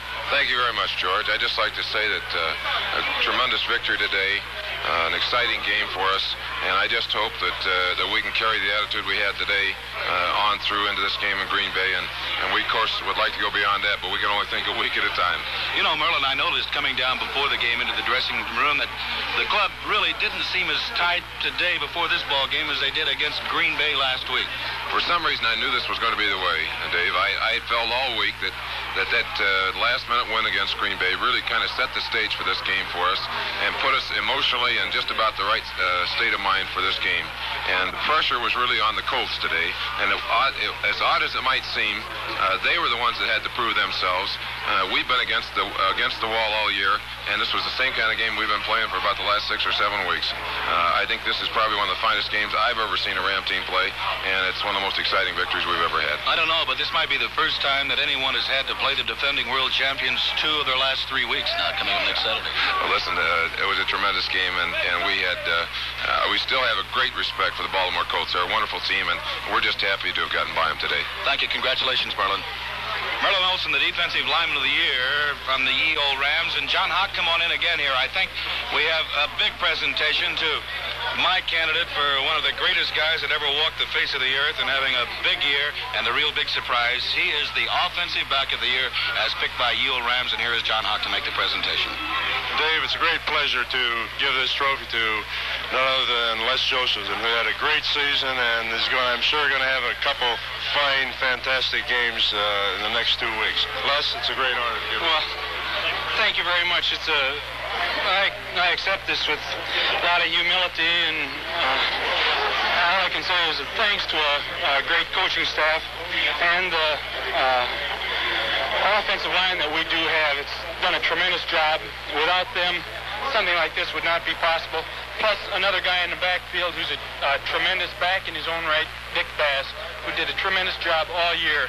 I think I'd like to see this divided up in about 4 different pieces for all our offensive backs, so all of them could have a piece of it. But I'd just like to say thank you very much to the Ye Olde Rams. And this game today was one of the most tremendous things that I have ever been a part of. Josie, congratulations. The obvious question, you were injured slightly in the ball game. How are you now? We'll wait and see how things go next couple days. I don't want to say anything about it right now, but I'll be ready next week. Great year, Josie. Thank you very much. Thank you very much, Dave. Les Josephson, the offensive back of the year. As is traditional on the last regularly scheduled game of the year, Ye Olde Rams make their annual awards, and let's get right down to business again. Will Sherman, a former great defensive back in his own right, to make the Defensive Back of the Year award. And I don't think there's any question who this might be, Will. Thank you, Dave. On behalf of the Ye Olde Rams, Ed, I'm getting to sound like a broken record here. For so many years, giving you this outstanding award for the best defensive back, in my opinion, in the whole league, Ed. And you'll go a long way, and I hope you can play about 10 more years. Congratulations, Ed. Thank you very much, Will. By golly, this is great of the Ye Olde Rams, and believe me, I'm proud to be on this Los Angeles Ram football team, and I'm proud to be a part of the organization. It's a fantastic win for us today, and we're going all the way to the Super Bowl in Miami and take that too. Eddie, congratulations. One question before we let you go and take a shower. I imagine you were about the most surprised man on the field, too, when Unitas threw the ball falling down. Well, of course, John is a great quarterback, and if he sees a man open, he's usually got the arm to put it there, and I was just fortunate enough to see it when it left his arm and get a head start on it. Big game next Saturday, needless to say. Well, they certainly don't get any easier. Eddie, congratulations. Thank you very much, Dave. Defensive back of the year, safety Eddie Metter. Now, as we continue, the Rookie of the Year award presented... Rookie of the Year award again presented by George Strugar, and George, give it to the man that runs back all the kickoffs and has done such a fine job this year. I'll tell you where Willie, I thought really was outstanding was on his special teams. I've never seen a man get down on the kickoffs like he did. He's eager.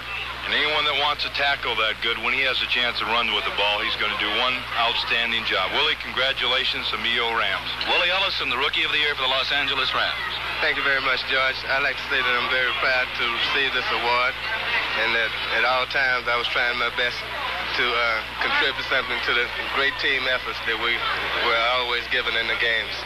You have contributed plenty, Willie. Congratulations. Thank you. Willie Ellison, the Rookie of the Year, and finally we come down to the big award of the year, and the president of Ye Olde Rams, Jerry Cowig, will give it to the man that had the biggest day of his career. Thank you, Dave. It's with great pleasure as a representative of the Rams alumni that I present Romeo Gabriel the most valuable award trophy for 1967. Congratulations, Roman, and good luck in the next 3 games. Jerry, thank you very much. I certainly appreciate this award, and I want to thank the Ye Olde Rams Club for singling me out among many, and I'm certain that there's several players that this award could go to, and there's several people I'd like to thank personally. I'd like to thank Ted Marcia-Broda and Ray Prohaska, my offensive coaches, and I'd like to thank my wife, who has been so patient this season, because the only time I'm home is in the morning at 7 and at night at 8, and she's been very patient with me. So I just hope that we can keep going and carry this thing on about 3 more weeks. Thank you again. And we would be negligent if we did not at least acknowledge the fact that Don Shula, who has been a brilliant young head coach for Baltimore, now for 4 straight years has sent his team into practically the final week and final minutes only to be denied the chance to go on in the National Football League playoffs. And Shula comes here with an undefeated team. He only loses 1 all year, and now he's out of the running. Statistically, the Rams gained 328 yards to the Colts 262. The story lies in the quarterbacks. Johnny Unitas completed 19 of 31 passes for 206 yards. but he was dropped for a loss attempting to pass 7 times. 7 times. 18 the entire year, 13 games, 7 today, by a vicious defense for the Los Angeles Rams, a total of 48 yards. Meanwhile, Roman Gabriel enjoys his best day as a professional, and it's rather fitting that the most valuable player for the Rams this year should enjoy his finest hour today. He only had 4 passes that were not complete today in 22 tries. 18 for 22 officially for Gabriel, 257 yards, 3 touchdowns for a total of 25 on the year, and he was not dropped once. In fact, only came close to being dropped a couple times, and of course, therein lies credit to that interior of 5 of Carollo, Mack, Iman, Schiavelli, and Cowan, who are again outstanding for Los Angeles. Our sponsors make a number of fine gifts available for guests appearing on Rams Report. For Rams players and coaches, a gift certificate from Harrison Frank. Every man looks best in Botany 500 clothes tailored by Daroff. You get them at Harrison Frank, Southern California's finest apparel store. 26 convenient locations to serve you. We'll not take time to go down the whole scoreboard. We've been giving you the scores most of the day, but for the game still in progress, we'll bring you up to date. The Oakland Raiders now lead the New York Jets 24-14 in the third quarter at Oakland, and in the fourth quarter now in Miami, the Dolphins lead Boston 38-26. A moment now to thank the men behind the scenes on today's Rams broadcast. My spotters, Al Wistert of Michigan and Mike Marienthal of USC. Statistics, Dr. Robert Woods. Technical Director, Earl Liskey of Wartburg. Studio Director, Bob Bononomy. Assisting on the postgame show, Lee Jones. And Executive Producer, Steve Bailey. Be sure to join us this coming Saturday when the Rams meet the Green Bay Packers at County Stadium in Milwaukee for the Western Conference Championship. Our warm-up show will be on the air at 10:40 a.m. Pacific Standard Time. 10:40 Pacific Standard Time. Now, this is Dick Enberg with Dave Niehaus, winding up another edition of Rams Report.